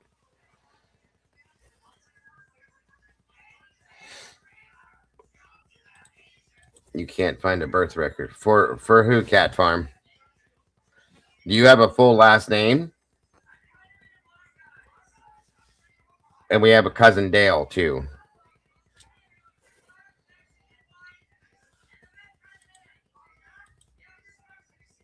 Gabe, what last name do you have?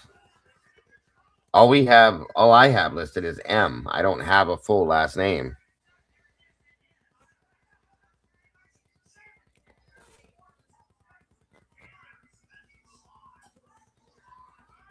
I mean, it could be Beth Nashirmi. It could be. He took his David Clayton. Good point. He took his notes in with him, which is weird. That's fine, Turkey Creek. No worries. No, but can't find record for Gabe with M last name. That fits the space. Okay, I got you. The last name's not very long. That's true. And they're out of Boise, I guess. I'd like to know who DK is, who would be, I guess, this grandfather.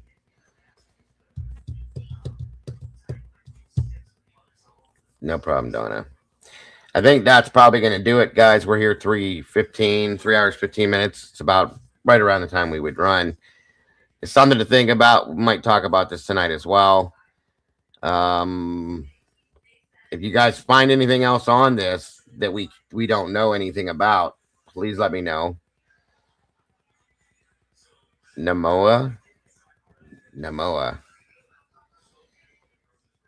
What were you trying to say? Norma? Nampa. Okay, I'll write that down too.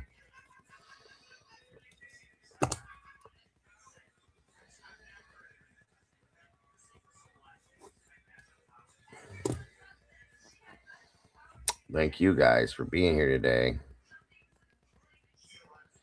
I did. I talked about it at the beginning. I showed the photographs, the video, and all of that, Mittens.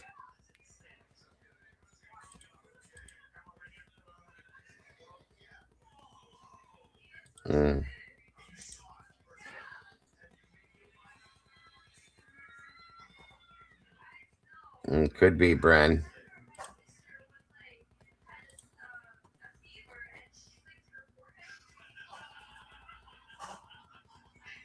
Yeah, that's insane. Somebody sent a pizza, I think it was, to JLR.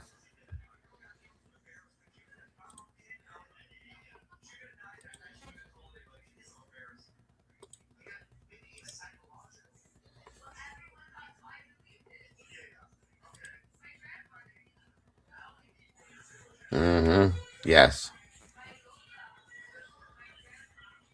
Well, I'll tell you what. Like I said, if you guys get anything more out of this other than what we have gotten out of it, please let us know. Let's keep each other informed for sure. Go back and rewatch it if you need. 100%, please do. Thank you again, Kim, for joining me. Thank you all for joining us. I hope to see you guys over tonight at Devil's Advocates, 9 p.m. Eastern Standard Time, 6 p.m. Pacific. It should be very interesting. We have a lot to talk about between Nancy Guthrie and this interview now. I'm looking forward to that, to break it down with all those awesome peeps over there for sure. And if I don't see you tonight over there by some chance, guys, don't forget to love yourselves. Don't forget to love each other. And please don't change anything. You guys are the beautiful people. I appreciate each and every one of you. Thank you to anybody that chose to support us via donations through Cash App, PayPal, Venmo, or anything through the wish list, guys, through Amazon. You guys are all amazing. I appreciate that all so very much. Thank you to my moderators, as always, my executive producer, Mikey, from the last 24, and my lovely videographer, Miss Molly. You're amazing. Any of the mods that aren't busy, if you guys have a few minutes, I'd like to jump into the moderation room with you real quick. Besides that, I'll see all of you guys very soon. Nothing but love for you all. Take care, folks. Bye-bye.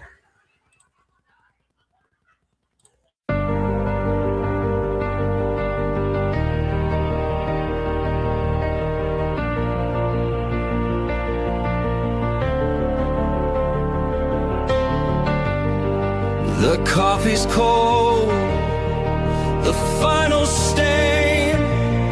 We laid the map out in the pouring rain. No hidden corners left to creep.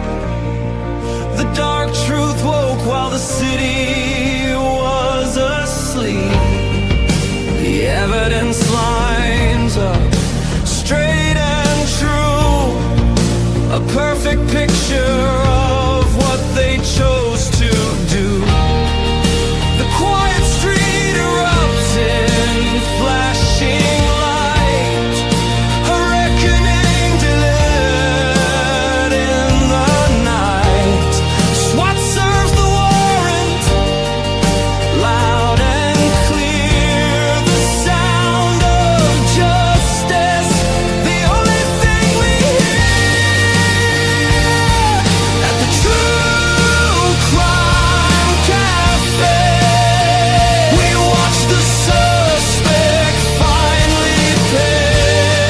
The dark truth is backed and signed and sealed. The wound is closed, the name is finally healed.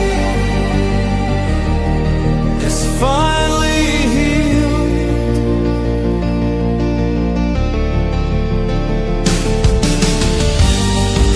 The cafe's empty, closed for the night. We put the darkness back into the light. We'll wipe the counter, set the empty chair, and wait right here for the next secret laid bare. Until the